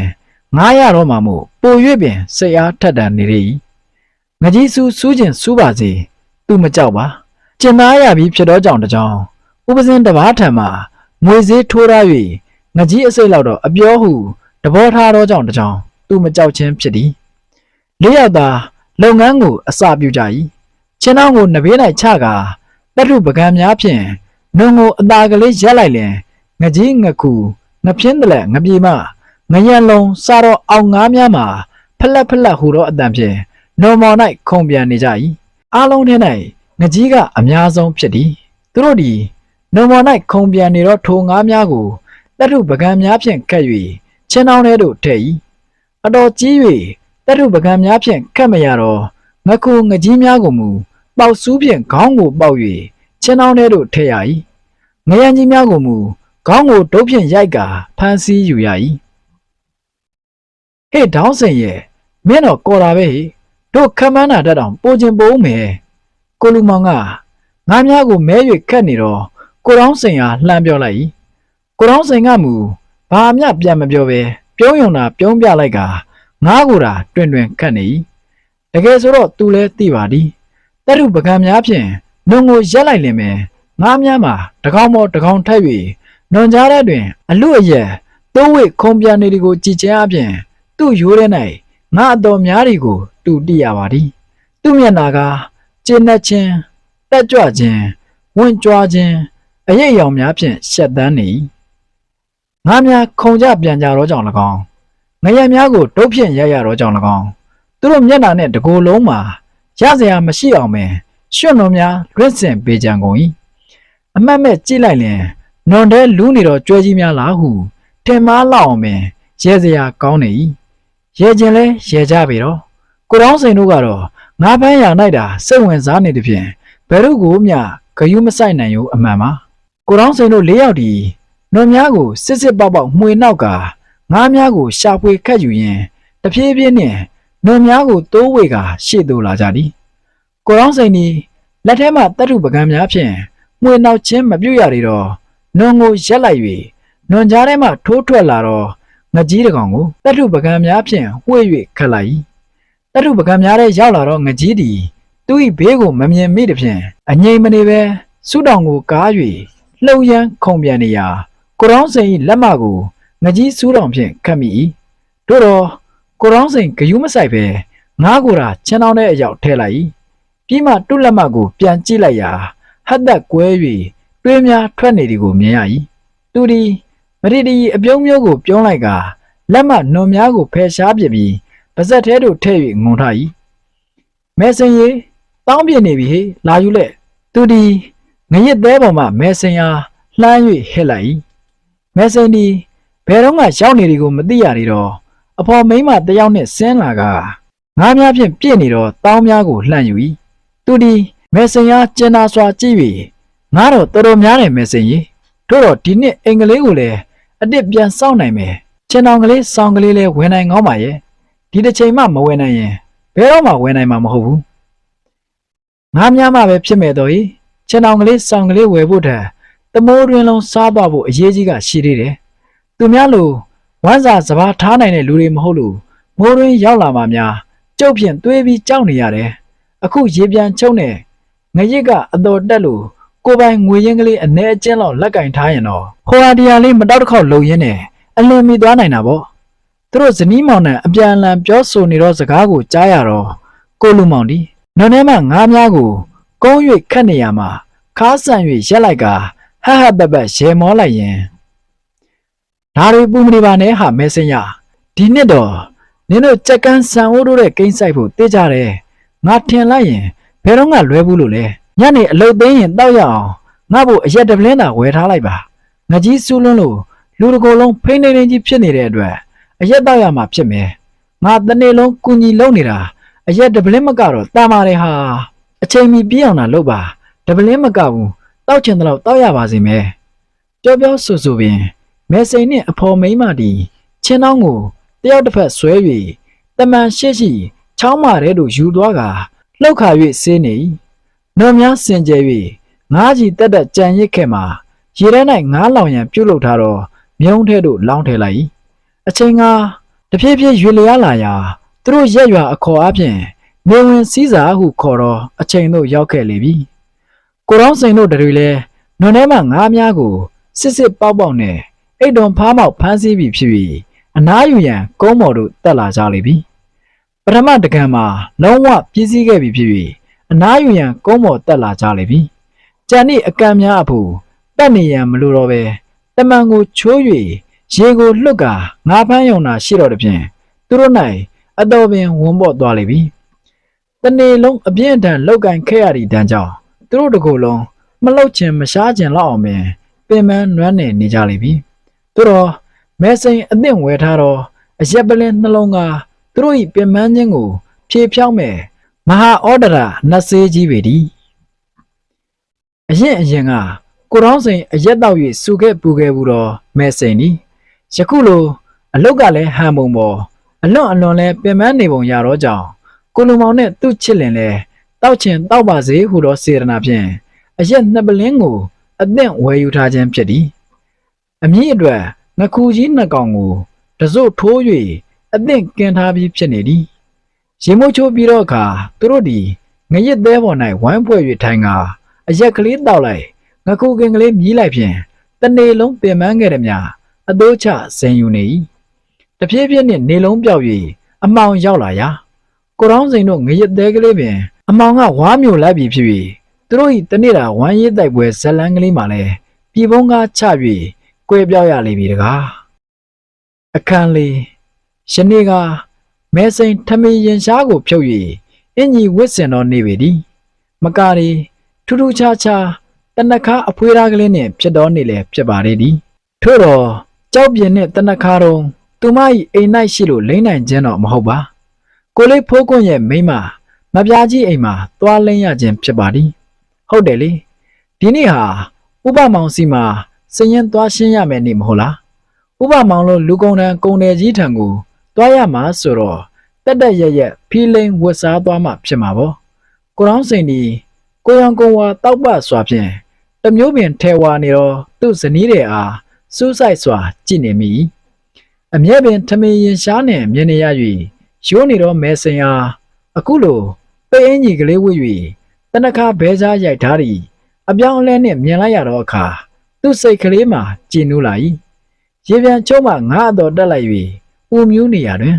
ဒီလိုကိုရောင်ကိုဝါတောက်ပစွာနဲ့မဲစင်အားကြည်နူးပွေရာမြင်လိုက်ရပြန်သည့်အခါ၌ကသူ့စိတ်တွင်းမှာပျော်သလိုလိုဘာလိုလိုနဲ့မယိုးမရွဖြစ်လာ၏ထပဲကားလိုက်ခြင်းသလိုလိုတချင်းပဲဟစ်ဆိုလိုက်ရတော့မလို့လို့တို့တော့မဲစင်ကပိတ်အင်းကြီးကိုလုံးချင်းတာဝတ်ထား၍အတွင်းမှာချွေးကန်အင်းကြီးပင်မပါရှာပါတကားဟဲမဲစင်ကကူးလို့ပြီးလိုက်လင်းလိုက်တော့လေအတော်ထက်လာတယ်ဟိဟိုဇမင်းမီတော်တို့မှာခင်ကြီးလောင်နီနီငဲမှုငဲသွေးကလေးပေါ်ထွက်လာတာပဲငါစိတ်ထဲမှာတော့မယိုးမရွနဲ့ဖိုးတာဝါတို့ခြံထဲကနသိုးကြီးလိုလေးဘက်ထောက်ပြီးတာတောင်းလိုက်ချင်တော့တာပဲနေကင်းကြောင်တောင်ကြီးမူလူလေးပါမြင်သွားမှဆိုးလို့နော်ကိုတောင်းစိန်ကသူ့စိတ်အတွင်း၌ရိုးရိုးရတာဖြစ်နေဒီများကိုမျိုးသိမ့်မထားနိုင်ပဲဖော်ထုတ်လိုက်၏ဒါကိုမဲစင်ကမျက်စောင်းတစ်ချက်ပြစ်ထိုးလိုက်ရင်ဟင်းတော်တင်ញိုင်ကုန်ကြီးတော်နန်းကျော်ဆွဲဖို့ကျုပ်ဖီးလိမ့်ထားတာမဟုတ်ဘူးဥပမောင်စီစရင်ရှင်းသွားရအောင်လို့ဖီးလိမ့်ထားတာဂိုင်းတော်လဲအဝတ်စားလဲလေဟဲအဝတ်စားလဲလေတဲ့လဲเสียအဝတ်စားတွေကတပုံတစ်ခေါင်းကြီးကိုဩရှိတဲ့ဟာပဲဝက်လိုက်ပေါ့ဟိုကွာငါမလိုက်ချင်ပါဘူးမင်းမဲသွားရှင်းပေါ့မင်းရှင်းခဲ့လေကိစ္စပြီးတာပဲဟာကိုရောင်းစိန်ကအင်းတင်းလုံနေသူကစိတ်အားပြော်တော့ဂုံငယ်တော်သူတယောက်ပြီးငွေရှင်ကြေးရှင်များလူကုန်ထမ်းများနဲ့မျက်နှာချင်းဆိုင်ရမည်ကိုကြောက်တယ်မလဲမရှောင်သာလို့များရင်ဆိုင်ရသည့်တိုင်သူရတဲ့ရထိုက်တော့အခွင့်အရေးများတွေခုခံပြောဆိုရဲသူမဟုတ်ပေငွေရှင်ကြေးရှင်များရှင်းပေးလိုက်တယ်လို့လားခေါင်းငုံကျင်းနေပြီးပြန်လာတတ်သူဖြစ်သည်ထို့ကြောင့်ငွေရှင်ကြေးရှင်များနဲ့ဆက်တွယ်ရာတွင်ဆက်ကျဲမဲစိန်ငါကြီးတာဝန်ယူဆက်တွယ်ရသည်နေရာတကာကျုပ်ကိုကြီးပဲလွတ်တော့ကတော့တသက်လုံးအဲ့ဒီလိုလူတော်မသုံးဝင်ပဲနေသွားကျုပ်ကမသွားခြင်းလို့ကတ်တွက်နေတာမဟုတ်ပါဘူးအိမ်ဦးနဲ့ဖြစ်တဲ့ကိုလင်သားရဲ့လို့ဒီလိုအလုပ်ကိစ္စတွေမှာရှေ့ကထားပြီးဂုံတင်ပေးခြင်းလို့ပါဟိုကြရင်တော့ဘာမှမပြောချင်နေပါကျုပ်တယောက်တည်းပြောသွားပါမယ်တော့ကအိန္ဒြေရရနဲ့ထိုင်နေုံလေးပါမဲစိန်ပြောတာလဲဟုတ်လားဒီဟိုလူစီငွေထုတ်ပေးဖို့တွားပြောလဲမဲစိန်ဒီလူစီစရင်သွားရှင်းလဲမဲစိန်ငွေရှင်တွေကမတန်တဆအခွင့်အရေးတွေယူထားလို့အော်ကျဲဟစ်ကျဲပြောလဲမဲစိန်တို့တော့သူမကသူ့ချစ်လင်အားညူစုခြင်းမရှိခဲ့ဘူးပါကတ်တွက်ခြင်းမရှိခဲ့ဘူးပါ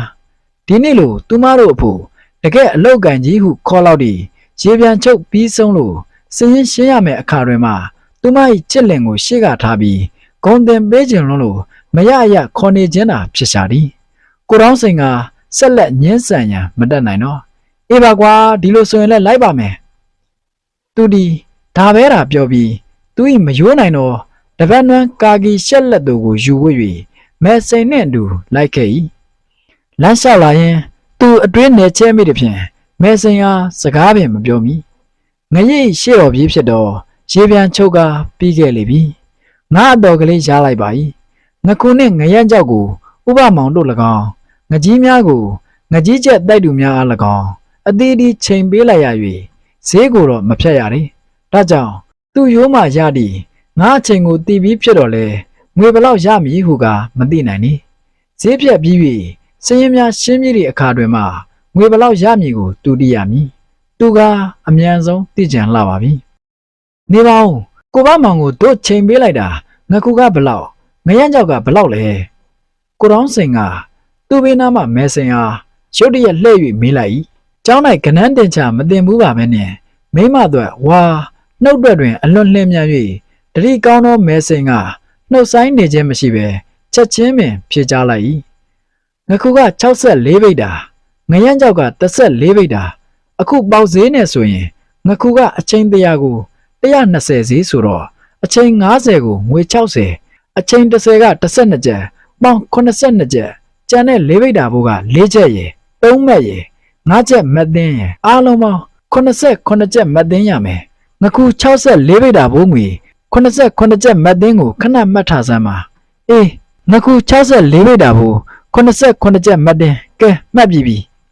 ငရမ်းကြောင့်14ဗိတ်တာကအခုပေါက်ဈေး600ဈေးဆိုတော့10က60 4ဗိတ်တာက24ကျပ်ပေါင်84ကျပ်ခုနငခုဘိုးကဘလောက်လဲ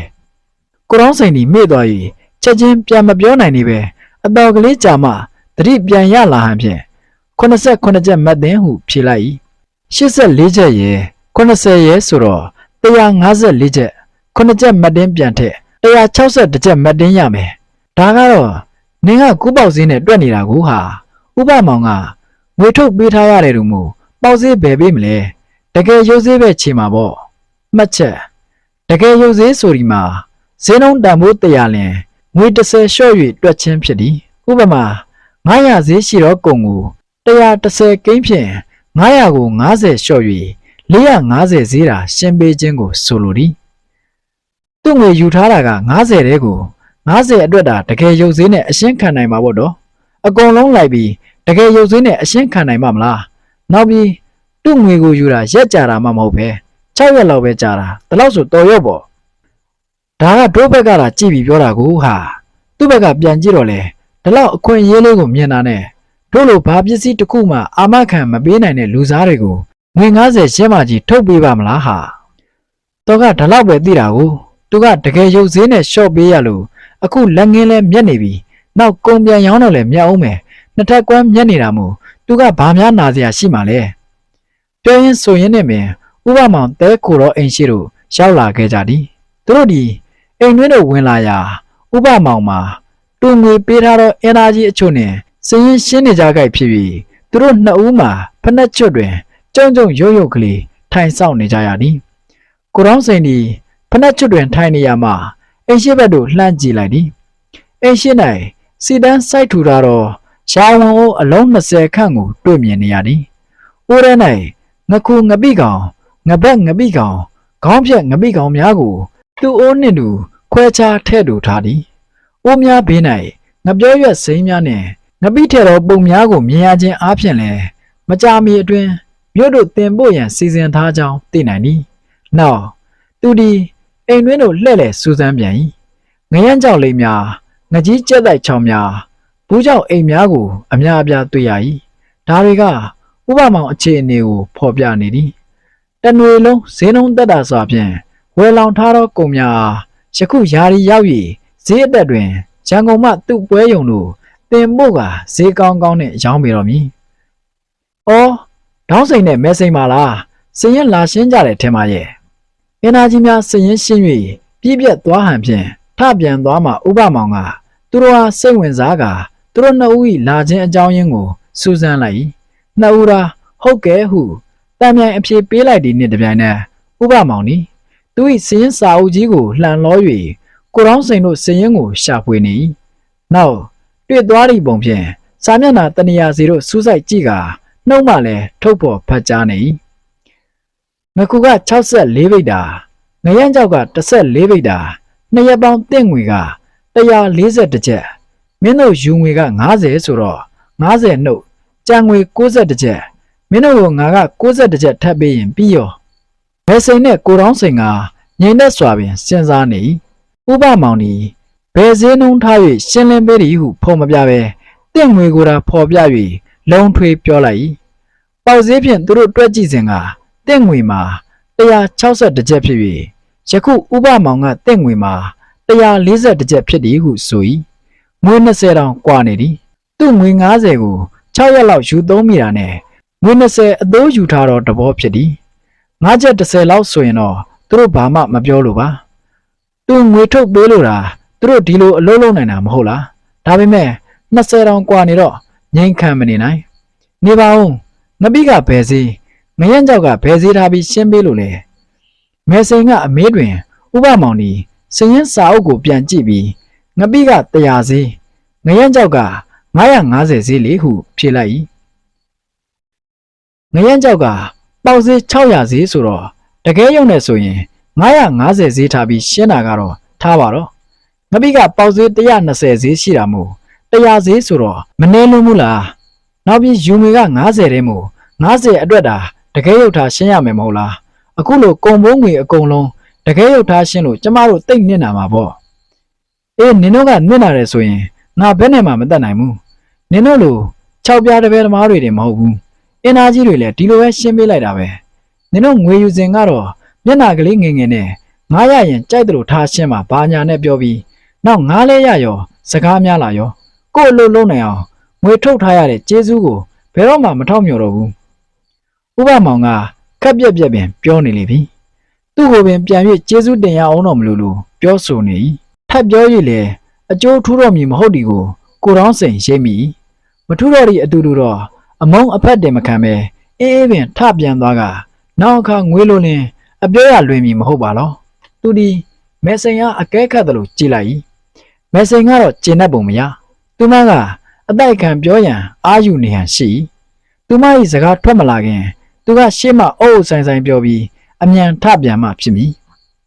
ဟုတ်ကဲ့ဦးငွေထုတ်ပေးလို့တာကျွန်တော်တို့ဒီလိုအလွယ်တကူအလုပ်လုပ်နိုင်တာမို့ကျေးဇူးတင်ပါတယ်နောက်ကိုလည်းငွေလေးပါလေးလို့ရင်မဆပါခင်ဗျာအခုရှင်းပေးလိုက်တဲ့အတိုင်းပဲကြံငွေ62ချက်တာပေးပါခင်ဗျာသူဒီလိုပြောလိုက်တဲ့အတွက်မဲစိန်သူဟာမျက်စောင်းထိုးလိုက်ဒီကိုသူတိလိုက်တော့လဲမတိဟန်ဆောင်နေဥပမောင်ထုတ်ပေးတော့ငွေကိုမဲစိန်လက်တို့အမြန်အပ်ကကျွန်တော်တို့ပြန်လိုက်ပါအောင်မယ်ဟုဥပမောင်ဟာကြိုက်ကြိုက်နှုတ်ဆက်၍ခတ်တုတ်ထွက်ခဲ့တဲ့ဖြင့်မဲစိန်မှာအောင့်တက်တဲ့နဲ့ထလိုက်ခဲ့ရ၏နေပါဦးတော့ကတော့ရောက်ဖမို့ဒီလောက်တောင်အလျှော့ပေးနေရတာလားသူ့ကိုဂုံပေးခြင်းလို့ခေါ်လာမိတာငါးပါးမောက်တဲ့ဇက်ခင်းမိတယ်လို့ဖြစ်တာပဲမဲစိန်ကခက်တွက်ရှောက်နေတော့ကိုတောင်းစိန်ဟာအမီလိုက်လာကမကျေနိုင်မချမ်းနိုင်တော့လေတံဖြင့်ပြောလိုက်၏ဒါကိုကိုတောင်းစိန်ကသူ့ဝါဒအတိုင်းလေးကလေးဖြင့်ဖြောင်းဖြပြောဆိုလိုက်၏မဟုတ်ဘူးမဲစိန်ရဲ့အော်ကြဲကြဲပြောတိုင်းလဲကောင်းတာမဟုတ်ဘူးရှေးရုပ်ကိုကြည့်ရသေးတယ်အခုတို့ပြန်ပြီးပြောနေလဲအကြောင်းထူးမှာမဟုတ်ဘူးအကြောင်းမထူးမဲ့အတူတူတော့အမုန်းခံပြီးပြောနေလို့ပုံနေမှာပေါ့နောက်လုပ်ငန်းတစ်ခုလုပ်เสียရှိလို့ငွေလိုတဲ့အခါအပြောရခက်မနေဘူးလားဒါကြောင့်ငါကဒီလိုအုပ်ဆိုင်ဆိုင်လုပ်ပြီးထပြန်လာတာပါမဲစိန်ကအမားကိုဝန်ခံနေသလိုဘာမှပြန်မပြောတော့ပဲငြိမ်သက်နေဟုတ်ဒီဥပမောင်လိုအမျက်နဲ့အမျက်ကိုယ်တာအဓိကထားတဲ့ကုံတယ်ပွဲစားကြီးတူဟာဈေးတိုးပေးဖို့ပြောနေလို့အကြောင်းထိုးနိုင်ပါပြီလားဒီလိုရတဲ့ရထိုက်တဲ့ဈေးကိုမပေးလို့ကောသူတို့ကဘာတတ်နိုင်ပါတဲ့လဲဘာမှမတတ်နိုင်တဲ့အတူတူတော့အကြောင်းမထူးပဲစကားကိုပြောမနေပဲဒီလိုငြိမ်သက်စွာပြန်လာခြင်းကပို၍ကောင်းနေမဟုတ်ပါလားဒါကြောင့်မဲစိန်ကလည်းငြိမ်နေလိုက်ခြင်းဖြစ်ပါသည်အင်းတို့ရောက်တော့အခါကိုတောင်းစိန်ဒီငရစ်သေးကိုတွားရန်ပြင်ဆင်ရင်မဲစိန်ကြီးငါငရစ်သေးကိုဆင်းလိုက်အောင်မေနောက်ဆိုရင်မိုးရွာတော့မှမို့နင်တို့မိသားစုလဲကိုလူမောင်အိမ်ကိုခဏပြောင်းနေအောင်နော်ငရစ်ပြီးမှပဲအိမ်ကိုအစ်စ်ထက်ဆောင်နိုင်မယ်ပြောပြတွင်သူဒီရွာနဲ့မိုင်ဝက်ခန့်ဝေးတော့ငရစ်သေးရှိရတို့ထွက်ခဲ့တော့၏ဟုတ်ဒီငရစ်ရှိတော်ပြေရေပြန်ချုပ်ပြေးပြီဖြစ်လို့ငရစ်ကိုဆက်လို့ရန်ပြင်ဆင်ရအောင်မှာပါတကားအခန်းကနေတို့ဒီတနေပြီးတနေပြီးတနေဖြင့်တရွေ့ရွေ့ကုံလွန်လာခဲ့ရာကစုံလာဇမ်းမတီကစုံလာပြီကြော်ခဲ့ပြီးကစုံလာဆို၏နောက်ဆုံးရက်ဖြစ်တော့ကစုံလာွယ်တို့ပင်ရောက်ခဲ့လေပြီကစုံလာွယ်၏ညင်ဦးမှုအမောင်ဒီမင်းမှုနေပါသည်တကက်နဲ့အုံမိုင်းနေတော့မိုးရာများကမင်းမှုနေတော့အမောင်အားပို၍အားကောင်းစွာမင်းမှုနိုင်ရန်အားပေးအားမြောက်ပြုနေပါသည်တစ်ချက်တွင်လျက်ကဝင်းကနေပြက်လိုက်၍မိုးကြိုးကဂျရင်းကနေကြောင်းကနေပြစ်လိုက်သည်ဖားများကအုံအန်းဟူသောမိုးဝဲကြပြာကိုတီကျူးကမိုးကိုကြိုဆိုနေကြသည်ပရက်ကလေးများနှင့်ပုံမွားတလိษံကလေးများသည်လည်းအားကြမခံညင်းဘွဲ့ကြပြာများကိုတန်ပြိုင်တီဆိုနေကြသည်မိုးချုံးတန်ကြောင့်လမ်း၍ပြန်တန်းလာဟန်ရှိတော့တစ်တတူးငတ်တကောင်ကတစ်တတူးဟုအော်မီကညင်းဘွဲ့ကြပြာကို ကာယံဖြစ်ပေနေသည်တစ်ချက်တွင်စိတ်ချောက်ချားပွေရာမွေတွန်တန်ကလည်းစူးစူးဝါးဝါထွက်ပေါ်လာတတ်သည်ချောင်းမာထဲ၌မိုးရံကြားပြီးဥမြူးနေဟန်ရှိတော့ငါးများ၏ထပွက်တန်ကိုလည်းအတိုင်းသာကြားနိုင်သည်ဒီလိုမိုးဥညကဗျာနဲ့ဂီတကိုစိတ်ချောက်ချားပွေရာကြားနိုင်တော့လေမိုးဥည၏ပကြီကားချက်ကိုမူကားအမဲရောင်စုပ်ချက်ဖြင့်တေအောင်ထဲမှုန်ချယ်ထားတော့ကြောင့်အမဲနှင့်အမောင်မတပါတခြားဘာကိုမှမမြင်ရလျှက်တစ်ချက်ပြတ်လိုက်လေသည်မုံည၏ပကြီကားချက်ပေါ်တွင်တယောင်တည်းမင်းမှုနေတော့အမဲရောင်ကိုဒီနည်းဖြင့်လျှက်ရောင်ကခြေဖြတ်လိုက်ကမုံည၏ပကြီကားချက်ကိုအခိုက်အတန့်မျှတရုပ်ဖော်ကြည့်လိုက်သည်လျှက်ရောင်အောက်တွင်ပေါ်ထွက်လာတော့မုံည၏ပကြီကားချက်ထဲမှာတော့ခနော်ခနဲ့နဲ့ခြေနဲ့စွာစောက်လုပ်ထားတော့ငရစ်သေးကလေးတစ်လုံးပြီးတော့တဲအတွင်း၌ကိုတောင်းစိန်နဲ့လူငါတူဒါပဲနောက်လျှက်ရောင်ကကွယ်ပြောက်သွားရာအမဲနှင့်အမောင်ကပြန်၍မင်းမှုလိုက်ပြန်သည်ကိုတောင်းစိန်နှင့်လူငါတို့သည်မှောင်ထဲ၌ငုတ်တုတ်ထိုင်နေရသည်တယောက်နှင့်တယောက်စကားမပြောဘဲကို့အတွင်းနှင့်ကိုငြိမ်နေကြ၏ချင်းကတော့ပေါ်လွန်းလာလို့လက်နှင့်တက်ချရသည်ကိုတောင်းစိန်သည်မိုးရိပ်မိုးချေကိုအကဲခတ်နေ၏ယနေ့ညတော့မိုးသည်မုတ်ချရွာပေလိမ့်မည်သူကမိုးကိုစိတ်အားထက်တန်စွာစောင့်မျှော်နေသူဖြစ်၍မိုးရွာမည်ကိုဝမ်းသာနေ၏အိမ်ခေါင်မမိုးရသေးတဲ့အတွက်လည်းပူစရာမလိုပါမဲစိန်နဲ့ကလေးများကိုကိုလူမောင်းအိမ်သို့ခိတ္တပြောင်းရွှေ့စေခဲ့ပြီဖြစ်၍မိုးရွာလင်လည်းသူ့မှာနောက်ဆန်တင်းစရာအကြောင်းမရှိတော့ပါရေပြန်ချုံမှာငွေ400ခန့်ရလိုက်ပြီဖြစ်ရာဇရေးစကနှုတ်ပြီးအတရင်300နီးပါးခန့်ရလိုက်ပြီဖြစ်၍အိမ်ကိုမိုးယုံမြတ်မကအစ်စ်ပြန်စောင့်မည်ဆိုရင်လည်းစောင့်နိုင်ပါပြီတို့တော့ရေပြန်ချုပ်အပြီးမိုးလိုက်လာပြီဖြစ်၍ငရစ်ဆက်လို့ရအောင်မည်ဖြစ်သောကြောင့်နောက်ငရစ်ပြီးမှအေးစစ်စစ်အစ်စ်ပြန်စောင့်မည်ဟုကြံရွယ်ကမဲစိန်တို့မိသားစုအားလူမရှိတော့ကိုလူမောင်အိမ်တို့ခိတ္တပြောင်းရွှေ့ခိုင်းထားရခြင်းဖြစ်သည်လေကခက်ကြမ်းကြမ်းတိုက်လာသည်လျှက်တို့ကလည်းပိုပြက်၍တဝူးအော်မီကမြင်မြင်သမျှအရာဝတ္ထုများအားဝှေ့ရန်တိုက်ခိုက်နေသည်ကိုတောင်းစိန်ငရစ်သေးကလေးသည်ဖြင့်ဒေါရဖြင့်ဟိန်းဟောက်နေတော့လေမင်းအားကြောက်ရွံ့သလိုတိမ်ကနေတုံနေ၏အမှန်ကတော့တဲကလေးမခိုင်တခိုင်မှာလေသိုးလို့ရိမ့်နေရှာခြင်းသာဖြစ်သည်ကိုတောင်းစိန်ကတော့ပြုံးနေ၏ဟုတ်သည်လေသည်တောင်လေဖြစ်၍တူလာလင်မိုးလဲပါလာရမည်မဟုတ်လားမမားပါမကြမီအတွင်းတဖြန်းဖြန်းနှင့်ပတ်ကျန်း၌ရွာချလိုက်တော့မိုးရံသည်ပတ်ဝန်းကျင်ကိုလွှမ်းမိုးသွားတော့၏လေရန်မိုးရံစူညံနေစဉ်မှာပင်သူသည်ခမောက်ကိုဆွဲဆောင်၍လူငါးကိုခေါ်ကာငရစ်သေးပေါ်မှခုံဆင်းလိုက်ပြီးငရစ်သည်ဘက်လျှောက်လာ၏ဟုတ်ပေသည်မိုးရွာတွင်မိုးရင်နှင့်မြူပြီးတက်လာမည်ဖြစ်တော့ငါးများအားသူ့ငရစ်ဆယ်အတွင်းတို့ဝင်ခွင့်ပြုရန်လမ်းပေးရအောင်မည်ဤ၌ငရစ်ဆယ်၏တရံကိုတရုပ်ဆောင်ရပေအောင်မည်ရေပြန်ချုပ်အပြည့်တွင်တမန်ကိုချိုးပစ်လိုက်၍ရိုး၏အဝမှရင်းများဖြင့်ပိတ်ဆို့ထား၏ဒါကိုဆယ်သားတည်းဟုခေါ်၏အောက်ဘက်မှလည်းဆယ်တစ်ခုတားထားရသည်အထက်ဆယ်ကိုချုပ်ဆယ်ဟုခေါ်၍အောက်ဆယ်ကိုမူခံဆယ်ဟုခေါ်၏ဤဆယ်နှစ်တိုင်း၏အတွင်းရိုးကိုကရက်ဟုခေါ်၏အထက်ဆယ်ဝါချုပ်ဆယ်တွင်ချောင်းမှတက်လာမည့်ငါးများကိုကတစ်အတွင်းတို့တွင်းရန်ရှောဟုခေါ်တော့ငါးဝင်မောက်ကိုအရှင်သက်ဆင်ထားသည်ငါးသင်္ကာနည်းတွင်ထိုရှောကိုနင်းမြုပ်လိုက်၍ဝလုံးနှင့်ထောက်ထားလျင်ရှောသည်မြုပ်နေလိမ့်မည်ချောင်းမကြီးမှငါးများသည်မြုပ်နေတော့ထိုရှောပေါ်မှကြော်ဖြတ်၍ကတစ်အတွင်းတို့ဝင်လိမ့်မည်အချိန်စေ့၍ငါးဝင်တန့်သွားသောအခါထောက်ထားသောဝလုံးကိုဖြုတ်လိုက်လျင်ရှောသည်ပြန်ပေါ်လာလိမ့်မည်ထိုအခါကတစ်ထဲသို့ဝင်ရောက်ပြီးတော့ငါးများသည်ချောင်းမထဲသို့ပြန်မထွက်နိုင်ပဲဆယ်နှစ်တန်အကြားကတစ်ထဲ၌ချောင်းပိတ်မိနေတော့၏ဆယ်နှစ်တန်အကြားကတစ်ထဲကိုတော့ငါးတွေရောက်လာပြီဒီငါးတွေကိုဘယ်လိုဖမ်းယူမလဲဒီငါးတွေကိုဖမ်းယူရန်အောက်ဆယ်ဝါခန်းဆယ်တွင်ထွက်ပေါက်ပေးထားပြီးဤထွက်ပေါက်နှင့်တက်တဲ့အပြင်ဘက်မှာရင်ခွဲများကိုတက်ဆင်ထား၏ရင်ခွဲဆိုဒီမှာမြုံနှင့်တဘောတည်းဖြစ်သည်တို့တော့မြုံကငါးလက်များနှင့်ငါးကြီးများကိုထောင်ဖမ်းရန်ဖြစ်၍ရင်ခွဲကငတန်ချိတ်ငဘဲငမွေတို့စာတော့ကောင်းလေးငါးများကိုထောင်ဖမ်းရန်ဖြစ်သည်ကတစ်အတွင်း၌ထွက်ပေါက်ရှာမရပဲဝဲလည်နေတော့ငါးများသည်ခန်းဆယ်၌ထွ ထွက်ပေါက်တွေ့၍ထွက်လာပါကထွက်ပေါက်၏အဝ၌တက်ဆင်ထားတော့ရင်ခွဲအတွင်းသို့ရောက်သွားပေလိမ့်မည်ထိုရင်ခွဲကိုဖော်၍ငါးများကိုယူရသည်ဒါကိုပင်ငရစ်လုတ်သည်ဟုဆိုသည်ကိုတောင်းစိန်သည်ချောင်းမငါးများကိုတွင်းရန်ချုပ်ဆယ်မှရှောကိုနင်းမြုပ်၍ဝလုံးနှင့်ထောက်ထားလိုက်၏ချက်ချင်းပင်မိုးရွာ၍မြူးနေသောရှောပေါ်မှာဂရစ်အတွင်းသို့ခုံကားပြန်ကားနှင့်အငမ်းမရဝင်နေကြ၏တို့တော့ငါးကြီးများမဟုတ်ပဲငတန်ကျိတ်ငပဲနှင့်ငမွေတို့များတာဖြစ်သည်ကိုရောင်းစိန်ကအားမလို့အားမရဖြစ်မိဒီနေရာမှာတော့သူကျုံးဘက်ဒီကိုလူမောင်၏ရေတပြူချောင်းနှင့်ကွာခြားပေသည်ရေတပြူချောင်းက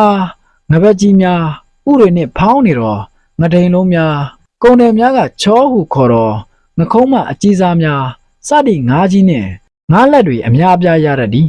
လုံနီးမှာလည်းသူ့ကျုံဘက်နှင့်ကွာသည်ဟေးမင်းဒီမှာငါးဆောင်တွင်းနေပြီတော့ငါကိုလူမောင်ရဲ့ရေတပြူချောင်းကိုသွားလိုက်အောင်မယ်သူဒီ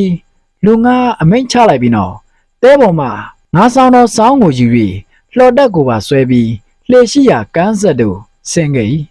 မှောင်လွန်းလာ၍မကြာခဏခလုတ်တိုက်မိသည်ဖြင့်စမ်း၍ဆင်းရ၏လှေပေါ်တွင်ဆောင်းကိုတင်၍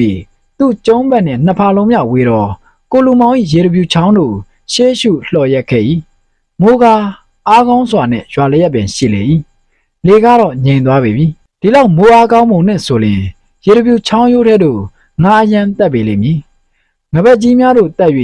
အရွေလိုက်နေစဉ်သူကစောင်းနှင့်အုပ်ဖမ်းမည်ဒီလိုပျော်ခြင်းလှလို့သူ့ကျုံးဘက်ကိုလူငါးနှင့်ပစ်ထားခဲ့ကကိုလူမောင်၏ရေတပြူချောင်းတို့တူလာခဲ့ခြင်းဖြစ်သည်ရေတပြူချောင်းတို့သူရောက်တော့အခါငရစ်သေးပေါ်၌ကုတ်ချောင်းချောင်းကလေးထိုင်နေတော့ကိုလူမောင်အားလျှက်အပြက်တွင်တွေ့မြင်လိုက်ရ၏သူ့ဘေးနား၌လည်းငါးဆောင်သမားများသည်ဝိုင်းဘွက်ဆောင်ဆိုင်နေသည်ကိုတွေ့ရ၏မြေတူးမြစကားမပြောကြဟုတ်သည်ရိုးတဲ့တို့ငါးဝင်နေစဉ်စကားမပြောရမိမထွန်းရစလိပ်ပင်မတော့ရကိုက်နေတော့ချင်းများကိုပင်ခက်ကြဲကြဲမပုတ်ရချောင်းမရိုးတဲ့တို့မိုးရေဖြင့်အရန်တက်နေတော့ငါများလန့်သွား၍အသက်ရက်သွားမည်ကိုစိုးရင်သောကြောင့်ဖြစ်သည်ကိုတောင်းစိန်သည်ကိုလူမောင်၏ဘေးနား၌ဝင်ထိုင်ကရိုးတဲ့တို့ငါးဝင်နေပုံကိုသာအာယုံစူးစိုက်နေကိုလူမောင်၏ရေတပြူချောင်းကသူ့ကြုံဘက်လိုရင်းများဖြင့်ဆဲသားထားခြင်းမပြုရရိုးတစ်ချောင်းလုံးအပိတ်ဆိုမရှိဒလဟောကြီးဖွင့်ထားရတော့ချောင်းမငါးများအားရိုးတဲ့တို့အစီအသားမရှိဝင်ခွင့်ပြုရသည်တခါတရံတကောင်လောက်တခါတရံအာယုံသက်လောက်တွင်ငါအသက်တက်သွားမှရိုးဝမှနေ၍ရင်းများဖြင့်ပိတ်ဆို့ကဆဲသားလိုက်ရ၏ထိုဆဲတွင်ထွက်ပေါက်ပေးထား၍ထိုထွက်ပေါက်မှမြုံများကိုတက်ဆင်ထား၏နောက်စောင်းသမားများကရိုးတစ်လျှောက်စောင်းများဖြင့်လိုက်ဆောင်၍မှွေနောက်ခြောက်ထုတ်လိုက်တော့အခါ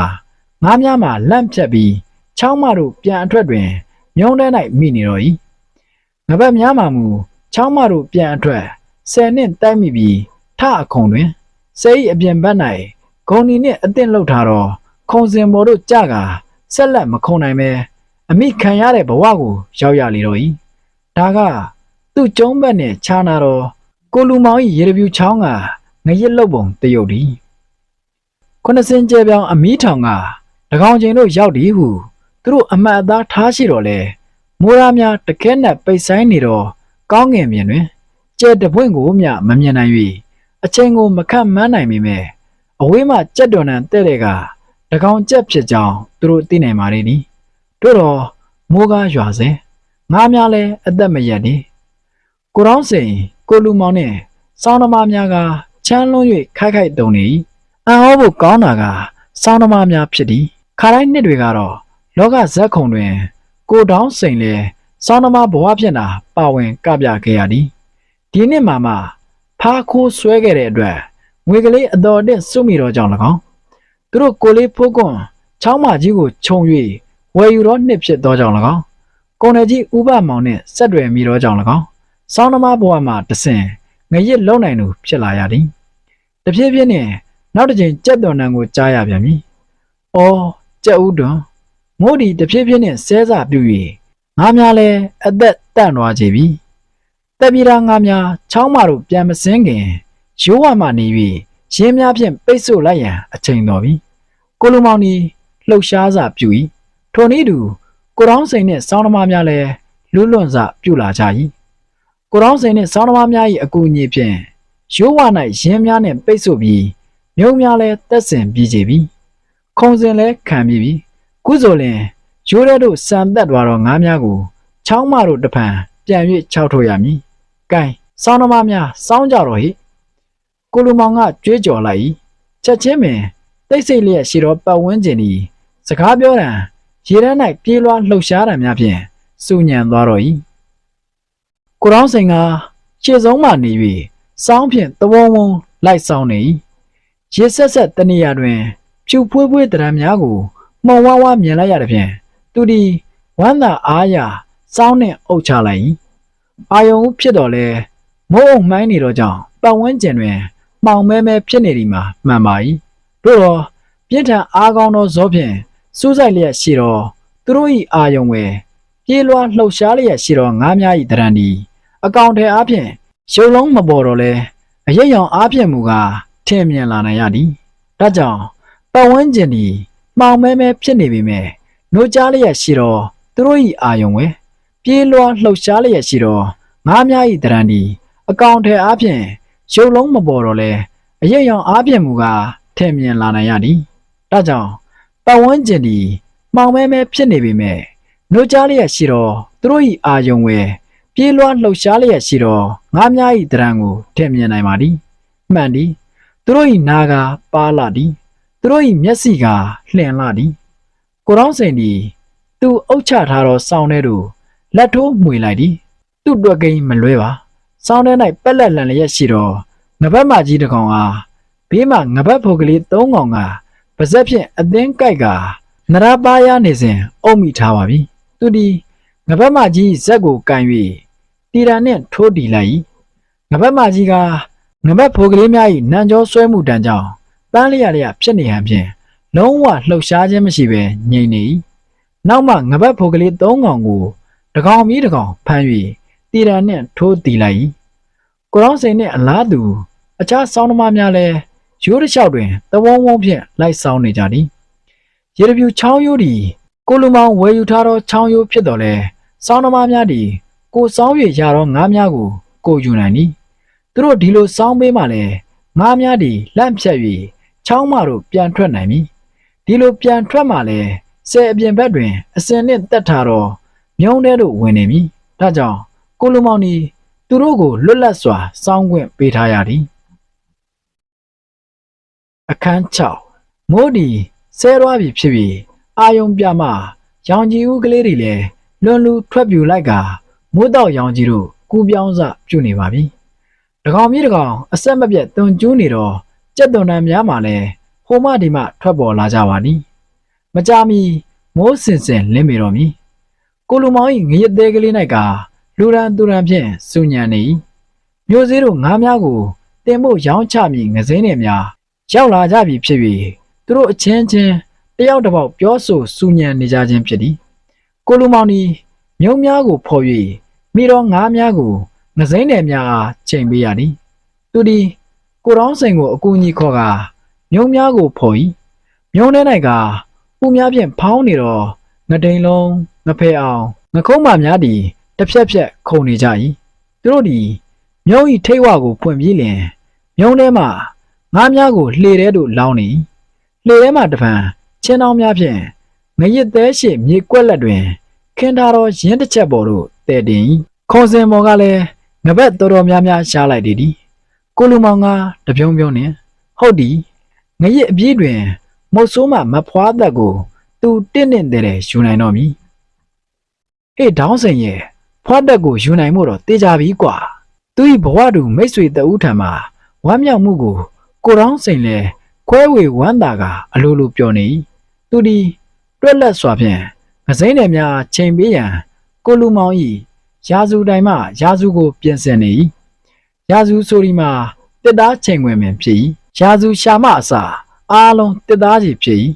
သူတို့အင်းသူအင်နာများကအယောင်းဝယ်ချိန်တွေရ၌ဤရာစုကိုအသုံးပြု၏သူသည်ရာစုချိတ်နှစ်ခု၌ဆိုင်းနှစ်ခုကိုချိန်လိုက်၏ဒီဆိုင်းနှစ်ခုကချိန်ခွင်ခွက်နှစ်ခုပင်ဖြစ်သည်သူသည်တစ်ဖက်သောဆိုင်းကိုဖျက်၍ငါးထက်ချိန်မိချင်းတောင်းကိုတင်လိုက်ရာရာစုရှာမှာ တစ်ဖက်တို့စောင်းထွက်လာ၏ထိုအခါသူဒီကြံသည့်ဆိုင်းမော်တို့ထင်းကြောင်များထည့်၍မဲသင်းပေးရာရာသူရှာညီမြမှာချင်းတောင်းကိုချ၍ငားထည့်၏နောက်ငားများဖြင့်ပြည့်နေသောချင်းတောင်းကိုကိုလူမောင်နှင့်နှစ်ယောက်ဤဆိုင်းတဲတို့ပြန်ထည့်ကာတစ်ဖက်တိုင်းတဲတို့ဆွဲဝက်လေးဟုခေါ်တော့အချိန်12ပိတ်သာ90ရှိသည့်ကြောက်ဖြူအလေးကြီးကိုတင်၍လက်လွတ်လိုက်၏ချိန်နေကြဖြစ်၍လက်မှန်ကောင်းလာသည်ဖြင့်ချိန်ဝင်ရှာမှာအနှဲငယ်တာဒီဟုဆိုယုံကလေးသာရှိသူဒီတွက်လက်စွာပင်တဆွဲဟုអော်လိုက်ကငါးချင်းတောင်းကိုဆွဲချလိုက်၏တာတာရရချိန်မှာတော့ကလေးငါးချိန်နာကလည်းရွှေချိန်နာကျနေတာပဲဟုတ်သားပဲတော့ချိန်ဝင်မောင်ကိုပိတ်လို့ရှာတော့မထွက်ဘူးငစိမ့်နယ်များကတယောက်တစ်ပေါက်ဝိုင်းပွက်နေကြတဲ့ဖြင့်ကိုလူမောင်ကငါးလေးကောင်ထပ်ထည့်ပေးလိုက်ရ၏ဒီလိုနဲ့တဆွဲပြီးတဆွဲချိန်လိုက်ရာဆယ်ဆွဲပြီးငစိမ့်နယ်များလူစေ့သွားပြီဖြစ်ပြီးပိုနေတော့ငါးများအားငပိကုံနယ်များကိုချိန်ပေးရန်ငရစ်သေးပေါ်တို့တင်ထားလိုက်၏ကိုလူမောင်၏ရိုးထဲ၌ငါးဆောင်၍လည်းပြီးပြီကုညီတရားရှိသမျှကိုလည်းကုညီ၍ပြုလုပ်ပြီးခဲ့ပြီယခုသူကြုံဘက်တို့ပြန်၍ရင်ခွဲများကိုဖော်ကာဖမ်းမိတော့ငတန်ချိတ်ငဘဲနှင့်ငမွေတို့များအားအချို့ကိုငစိမ့်နယ်များတို့၎င်းအချို့ကိုငပိကုံနယ်များတို့၎င်းချိန်ရောင်းရအောင်မည်ကိုလူမောင်ကြီးကျွန်တော်ပြန်လိုက်အောင်မယ်ဗျသူဒီကိုလူမောင်အားနှုတ်ဆက်ပြီးနောက်လူစောင်းရရသည့်ငဘက်ငဒိန်လုံးငဆယ်အောင်များကိုယူကာလှေထဲသို့ဆင်းခဲ့၏လူစောင်းရရသည့်ငါးများမှာအချိန်15ပိတ်တာခန့်ရှိဒီငါးများကိုငပိကောင်လှုပ်ထား၍မိုးရင်းကြမှစိမ့်နှင့်စားမည်သူဒီလှော်တက်ကိုဆွဲ၍ခက်တွက်တွက်လှော်ထွက်ခဲ့၏မိုးလင်းပြီဖြစ်၍ငစိမ့်နယ်များသည်ငါးချိန်ရန်သူအားစောင့်နေကြတော့မည်တို့တော့သူရောက်သွားသည့်အခါ၌ကသူတပည့်သည်ငစိမ့်နယ်များ၏အကူအညီဖြင့်ရင်ခွဲများကိုဖော်ပြီးဖြစ်နေုံမျှမကငစိမ့်နယ်များကိုပင်ငါးချိန်ပေးပြီးပြီဘယ်နဲ့လဲဟိငါတော်တက်ရလားသူဒီသူတပည့်အားခရီးရောက်မဆိုင်ပင်ကောက်မိလိုက်၏မေးလိုတာမေးရသည်ရင်းတစ်ချက်ပေါ်တွင်ပုံထားသောငါးများကိုကြည်ခြင်းအပြင်ငါးသက်မနေကြောင်သူတိပြီးပါပြီဟုတ်ကဲ့ငါတော်လေးတက်တာပဲဒီညတညတဲ့ငါး200လောက်တက်လိုက်တယ်သူကအတော်ပင်ကျင်းနေတော့၏သူကြုံဘက်ဒီငရစ်သိမ့်မကောင်းဟုဆိုတော့လေခုအတိုင်းဆိုရင်တော့ငရစ်အပြည့်တွင်အတရင်150တော့ကြံရစ်မည်ရေပြန်ချုပ်က300လောက်ရလိုက်တာနဲ့ဆိုရင်တော့ဒီငရစ်သက်ချိန်တစ်ချိန်လုံးသူ့အဖို့400-500လောက်ရမည်ဖြစ်၍သူငရစ်လို့ရကြုံနှက်ပေပြီအပင်မခံရကြုံနှက်ပေပြီအဟောဒုက္ခံအော်ချမ်းသာစွာအော်ချမ်းသာစွာသူတကိုယ်လုံးပြည်သည့်တွေဖုံး၍သူ့မျက်နှာမှာလည်းပြုံးပြုံးကြီးဖြစ်နေသည်တို့တော့သူကနှုံးလာပါပြီတညလုံးအိပ်ပြက်ခဲ့တော့ကြောင့်၎င်းကျင်ကြိုက်ထဲတွင်ဒုက္ခစရိယာကျင့်ခဲ့ရတော့ကြောင့်၎င်းသူဒီနွမ်းနယ်နေပါပြီအခုနေအခါအသာနားယူအိပ်ဆက်လိုက်ရန်အကောင်းဆုံးမဟုတ်ပါလားဟေးမင်းတော့မဲစိန်ထမင်းလာဖို့မှပဲအိပ်ပါတော့ကွာငါတော့ပင်ပန်းလုံးလို့ခုပဲအိပ်ပြရစီတော့သူဒီသူ့တပည့်အားဒါပဲတာပြောပြီးငရစ်သေးပေါ်တို့တက်၍လုံကြီးအစိုးကိုအချောက်နဲ့လဲလဲဝစ်စင်ကတခါတည်းထိုးလဲလိုက်၏တို့တော့သူကချက်ချင်းအိပ်ပျော်၍မသွားဝါအိမ်တဏိမိုးအိမ်တစ်ကလေးသူတို့မိသားစုအတူအိတ်နိုင်မယ်သုံးမိုးခန့်ပိတ်ချင်တော်ကြီးကလဆောင်ကလားရဲ့လုံကြီးသူ့မျက်စိထဲဓာရီလာပေါ်နေသည်ဖြစ်ပြီးတော်တော်နဲ့အိပ်၍မရတို့တော့သူကနွမ်းနယ်လာပါပြီတဖြည်းဖြည်းနဲ့မျက်တောင်များသည်ဆင်း၍ကျလာ၏မျက်ခွန်မှလည်းလေး၍လာကမျက်လုံးမှလည်းမှေး၍လိုက်လာ၏နောက်တော့သူ့အသက်ရှူရန်သည်လေးနဲ့မှန်ကြီးထွက်ပေါ်လာတော့၏အော်ကိုရောင်းစိန်ရဲ့လေตายရတဲ့အနာဂတ်ကိုတွေးရင်ကြည်နူးစွာအိပ်ပျော်သွားရှာပါပြီကောအခန်းခွန်ရက်တို့ဒီတရက်ပြီးတရက်ဖြင့်ဟောင်းနွမ်းသောအသိ၌တရိပ်ကြံရစ်ခဲ့ကြသလိုတစ္ဆန်သောရက်တို့ကလည်းတရက်ပြီးတရက်ဖြင့်တစ်လင်သောအနာဂတ်ကာလမှာအစားထိုးပေါ်ပေါက်နေကြသည်ဝါဆိုဝါကောင်ရေဖောင်ပေါင်းဟုဆိုရစကားရှိတော့လေဝါဆိုလာစမ်းစာမူရေဖောင်ပေါင်းမဟုတ်သေးပေမဲ့ကွင်းထဲမှာတော့ရေဖွေးဖြစ်နေပါပြီနှစ်ရက်တိဇက်တိုက်ရွာချလိုက်တော့မိုးဒီရေပါလာတဲ့ဖြင့်ကွင်းဒီစုံမြုပ်၍သွားပြီပတ်ဝန်းကျင်မြင်ကွင်းတရက်လုံးကတော့ရေနဲ့ရေတာပဲဖြစ်တော့သည် ကိုရောင်းစိန်ဒီကျက်ဦးတွန်လောက်ကပင်ထပြီးသူ့ငရစ်သေးကလေးတဲ့၌ရှင်ရွေးဦးတယ်နေမိဖို့နား၌မိထိုင်လို့ရင်မိဆောင်ထိုးပေးနေပြီဖြစ်တော့ကြောင့်ရှင်ရွေးဦးမှလည်းတိတ်မကြပဲစူလာပြီသူဒီလက်ဖက်ချောက်ခတ်၍ဖိုးပေါ်၌ပင်နှက်ထားတော့နေရာမရွေ့ပဲမိလုံမြဲလှုံနေနောက်လက်ဖက်ရည်ပကံကိုယူ၍မိဖို့နား၌ပင်မိလုံရင်ထိုင်တော့နေကွင်းမြုပ်သွားပြီးဖြစ်နေတဲ့အမျှငရစ်ချိန်မှလည်းကုံဆုံးပြီဖြစ်ရာငရစ်လုပ်ငန်းမှလည်းလက်ဆသိမ့်မိပြီလက်ဖက်ရည်တအိုးကုံလင်အဲ့ကြီးလာတော့သူ့တပည့်ကိုနှိုးကငရစ်သေးနဲ့ငရစ်ဆယ်ကိုဖြတ်၍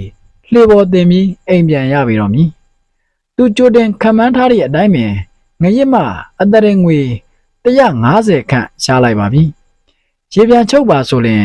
ငွေ400ကျော်ခန့်သူပိုက်မိပြီမိုးရင်းအတွက်ဝါစာငပိကိုလည်းတုံမီထားနိုင်ခဲ့ပြီဝါစာစပားကိုတော့မထားနိုင်စပားတစ်ပေါ်ချိန်ကကွင်းမှာစပားစီ150ရာရှိပေမဲ့လက်ထဲမှာငွေမရှိလို့ဝင်မထားနိုင်ဟောအခုလိုလက်ထဲမှာငွေရှိပြန်တော့လေစပားစီက300ဈေးဖြစ်နေလို့မဝင်နိုင်ရှိတဲ့ငွေကအိမ်လဲစောက်ရအောင်မယ်ခြံအောင်ကလေးစောင်းကလေးလဲဝယ်ရအောင်မယ်နောက်ပြီးတန်ခါလုပ်ငန်းနဲ့တက်ဆိုင်ရာကိရိယာတန်စာပလာများကိုလည်းဝယ်ရအောင်မယ်အိုးဝယ်စရာတွေပြည့်လို့ပါလားဝမ်းစာစပားမရှိလေအရေးမကြီးပါလက်ထဲမှာငွေရှိရင်ချီလုံးဝယ်၍ပိုက်ထိုးကပိုက်ချရင်းနဲ့စံကိုတော့အလင်းမီအောင်ဝယ်စားသွားနိုင်ပြီဝမ်းစာစပားကလည်းမထားနိုင်လက်ထဲမှာလည်းငွေပုံငွေရှမ်းမရှိမှတာမိုးတွင်းမှာဒုက္ခရောက်နိုင်သည်ကုန်ခဲ့ဒီနှစ်ကဒီလိုအခြေအနေမျိုးကိုရင်ဆိုင်တိုးခဲ့ရပြီးအတော်ဒုက္ခရောက်ခဲ့သည်ဒီနှစ်တော့ဝမ်းစာစပားမထားနိုင်မိမဲ့မနစ်ကလိုအခြေမစိုးနိုင်တော့သူတို့လက်ထဲမှာငွေရှိနေပြီသူဒီဝိဒေဟရဲ့ပုတ်တင်လို့မာနလျက်နဲ့အပြုံးမျိုးဖြင့်ပြုံးလိုက်ကလက်ဖက်ရည်ကိုရှုကနေနဲ့အတန်မြီအောင်မှုတ်တော့လိုက်လေတို့တက်ကြွစိတ်ဖြင့်ကြည်နူးနေစဉ်ပြုံးကနေကိုလူမောင်ကိုအမှတ်ရလာ၏ဟုတ်ဒီသူနဲ့ဘဝတူမိတ်ဆွေကိုလူမောင်လည်းအတော်ကလေးဟန်လိုက်ပါ၏သူ့ရေတပြူးချောင်းမှလည်းငွေ400ကျော်လောက်တက်လိုက်၍အတရင်300လောက်ကျန်၏သူနဲ့မဖွားတက်ကဝါမဝင်ခင်ကိစ္စပြီးဖို့တေချာပေပြီသူကိုယ်တိုင်ဝမ်းသာမှုအပြင်သူ့မိတ်ဆွေ၏ဝမ်းသာမှုကိုပင်ခွဲဝေခံစားလိုက်ရခြင်းကြောင့်သူ့ဝမ်းသာခြင်းမှာအထွတ်ထိပ်တို့ရောက်သွားတော့၏လက်ဖက်ရည်တို့ကုံတော့အခါသူ့တစ်ဘက်ကိုနှိုး၍ပထမဆုံးငရစ်ဆယ်ကိုဖြတ်၍ရတော့အတူထွားများနှင့်ရင်းများကိုအသင့်ငှားထားတော့လှေကြီးပေါ်၌တင်ငရစ်ဆယ်ကိုဖြတ်ပြီးမှငရစ်သေးကိုဖြတ်၏တခဏအတွင်းမှာပင်ကိုရောင်းစိန်၏ငရစ်သေးနှင့်ငရစ်ဆယ်ကလေးမှာပျောက်ကွယ်သွား၍ရေဖွေးကွင်းမြင့်ကြီးသာလျှင်ဟာလာဟင်းလင်းကြံရတော့၏နေရတော့ကွင်းမြင့်ကြီးဘလုံးအတူထွားများမှအစာအလုံးသောပစ္စည်းများကိုလှေပေါ်၌ကြနာနာနေရာချပြီးနေတဲ့တပြိုင်တည်းကိုရောင်းစိန်ကလှေဦးမှာသူ့တပည့်ကလှေပဲ့မှနေရာယူကရွာဘက်သို့ဥတည်၍လှော်ထွက်ခဲ့၏ကိုရောင်းစိန်သည်သူလူမန်းသိတဲ့အရွယ်ကစပြီးရင်းနှီးစွာပေါင်းဖော်လာခဲ့တော့သူ၏ငယ်ပေါင်းမိတ်ဆွေကွင်းမြင့်ကြီးဟာခွဲခွာခဲ့တဲ့အတွက်လွမ်းလိုဖြစ်နေမိသူသည်နောက်ပြန်လှည့်၍ကွင်းမြင့်ကြီးဟာစူးစိုက်ကြည့်ကဒုတိယပြီး2ကြိမ်မြောက်လဲထပ်မံနှုတ်ဆက်လိုက်ပြန်၏နေရတော့တငယ်ချင်းရေတပြူးချောင်းတို့ရောက်တော့အခါရေတပြူးချောင်းငရစ်ဆယ်နှင့်ငရစ်သေးကိုဖြတ်ပြီး၍လှေတစ်စင်းနှင့်အသင့်ဆောင်ဆိုင်နေတော့ကိုလူမောင်နှင့်ပေါင်းမိတော့၏ဖွားသက်ကလေးကိုကွယ်မောင်ကခိုးမယ်လို့လူစိုးတွေနဲ့မောင်တိုင်မြင်မမ်းမြို့တောင်ညောင်မင်းကြီးမှာကွယ်မြင်းကိုစီပြင်းလက်ထွက်ကလေးရဲထဲမှာမြင်းပေါ်တင်လောက်ဝင်လင်မန်းတောင်ရောက်အောင်ကွယ်မြင်းငေါက်လို့မောင်ကိုလူမောင်ကသူတို့ကိုမြင်ချင်းတချင်းဆို၍သူတို့ကိုနှုတ်ဆက်လိုက်၏ငကိုကမှဦးမျိုးလျက်ရှိတော့ကိုရောင်းစိန်မှာဒီလိုကိုလူမောင်၏ရွှေမျိုးလာတီဟန်ကိုမြင်လိုက်ရသည့်အခါ၌ကမယိုးမရွနှင့်ထကကျင်သလိုပင်ဖြစ်၏ဟေ့ဒေါင်းစိန်ရမုတ်ဆိုးဖို့မျက်နာကိုဝအောင်သာကြည့်ထားလိုက်တော့ကွယ်မင်းလူတော့မကြခင်တစ်ဖြစ်လဲပြီးချစ်ပွဲဝင်ရတော့မယ်ကွယ်ကိုလူမောင်ကဇမင်းသားစတိုင်မျိုးဖြင့်လှမ်းရွတ်နေ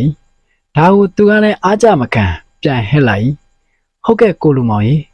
တဲစုပ်ပိုင်ရှင်ဒေါင်းစိန်ရဲ့မျက်နာကိုလည်းဝအောင်သာကြည့်ထားလိုက်တော့ဗျမကြခင်တစ်ဖြစ်လဲပြီးအစ်စ်တဲနဲ့နေရတော့မယ်ဗျာပြောရင်းတော့ရင် ပျော်ရင်းရွှင်ရင်းနဲ့ပင်လှေနှစ်စင်းသည်ရွာထဲသို့ဝင်လာပြီကိုလူမောင်၏မျက်စိထဲ၌ဘာမဝင်ခင်မဖွားသက်နှင့်တူစုံသွဲ၍နှဲပြော်ရမည်ကိုမြင်ရောက်နေတယ်လို့ကိုတောင်းစိန်၏မျက်စိထဲ၌လည်းဝါဒနီမိုအိမ်သက်ကလေး၌သုံးမှုခန့်ပိတ်ချင်အောင်ကြီးကိုထောင်ကာကလဆောင်ကိုစီခြုံ၍မိသားစုတစ်ခုကြကြနာနာအိတ်ဆက်ရမည်ကိုမြင်အောင်ကပျော်မြူးနေ၏လှေသည်အိမ်စိမ့်နှင့်တဲ့တဲ့တို့ရှောက်လာပြီမဲစိန်ကကန်းထိန်၌ရက်ကသူ့ချစ်လင်အားပြုံးရွှင်သောမျက်နှာနှင့်ကြိုဆိုနေပါသည်ကိုတောင်းစိန်သည်သူ့ဇနီးတွေကိုစိုက်ကြည့်နေမဲညင်နေသောထမင်ကိုရင်ရှာထားသည့်မဲစိန်အားကြည့်ရင်မဲစိန်၏ရုပ်ပုံလွှာသည်ရုပ်ရှင်ထဲမှလိုဟုတ်ခနဲ့ပြောင်းလဲသွား၏တရက်ထဲလုံကြီးအသစ်ကလေးနှင့်အညာရက်ဖြန်းအင်ကြီးရင်မုံကလေးကိုဝစ်ကာနှမခါအဖွေးသားနှင့်မဲစိန်သာသူ့ကိုကြိုဆိုနေသည်ဟုထင်လိုက်လေ၏စိတ်ကူးရင်လာချိကိုတောင်းစိန်လေငရစ်သက်ချိန်ကကုံဆုံးခဲ့လေပြီငရစ်လုပ်ငန်းလည်းလက်စသိမ်းခဲ့လေပြီငရစ်သက်ချိန်တစ်ချိန်လုံးပြင်ပန်းခဲ့ရတဲ့အကျိုးအမြတ်ကိုလည်းသူခံစားရပြီတော့မည်ဟိတင့်စွာအဟောဝတ္တာအော်ကောင်းလေစွာတကား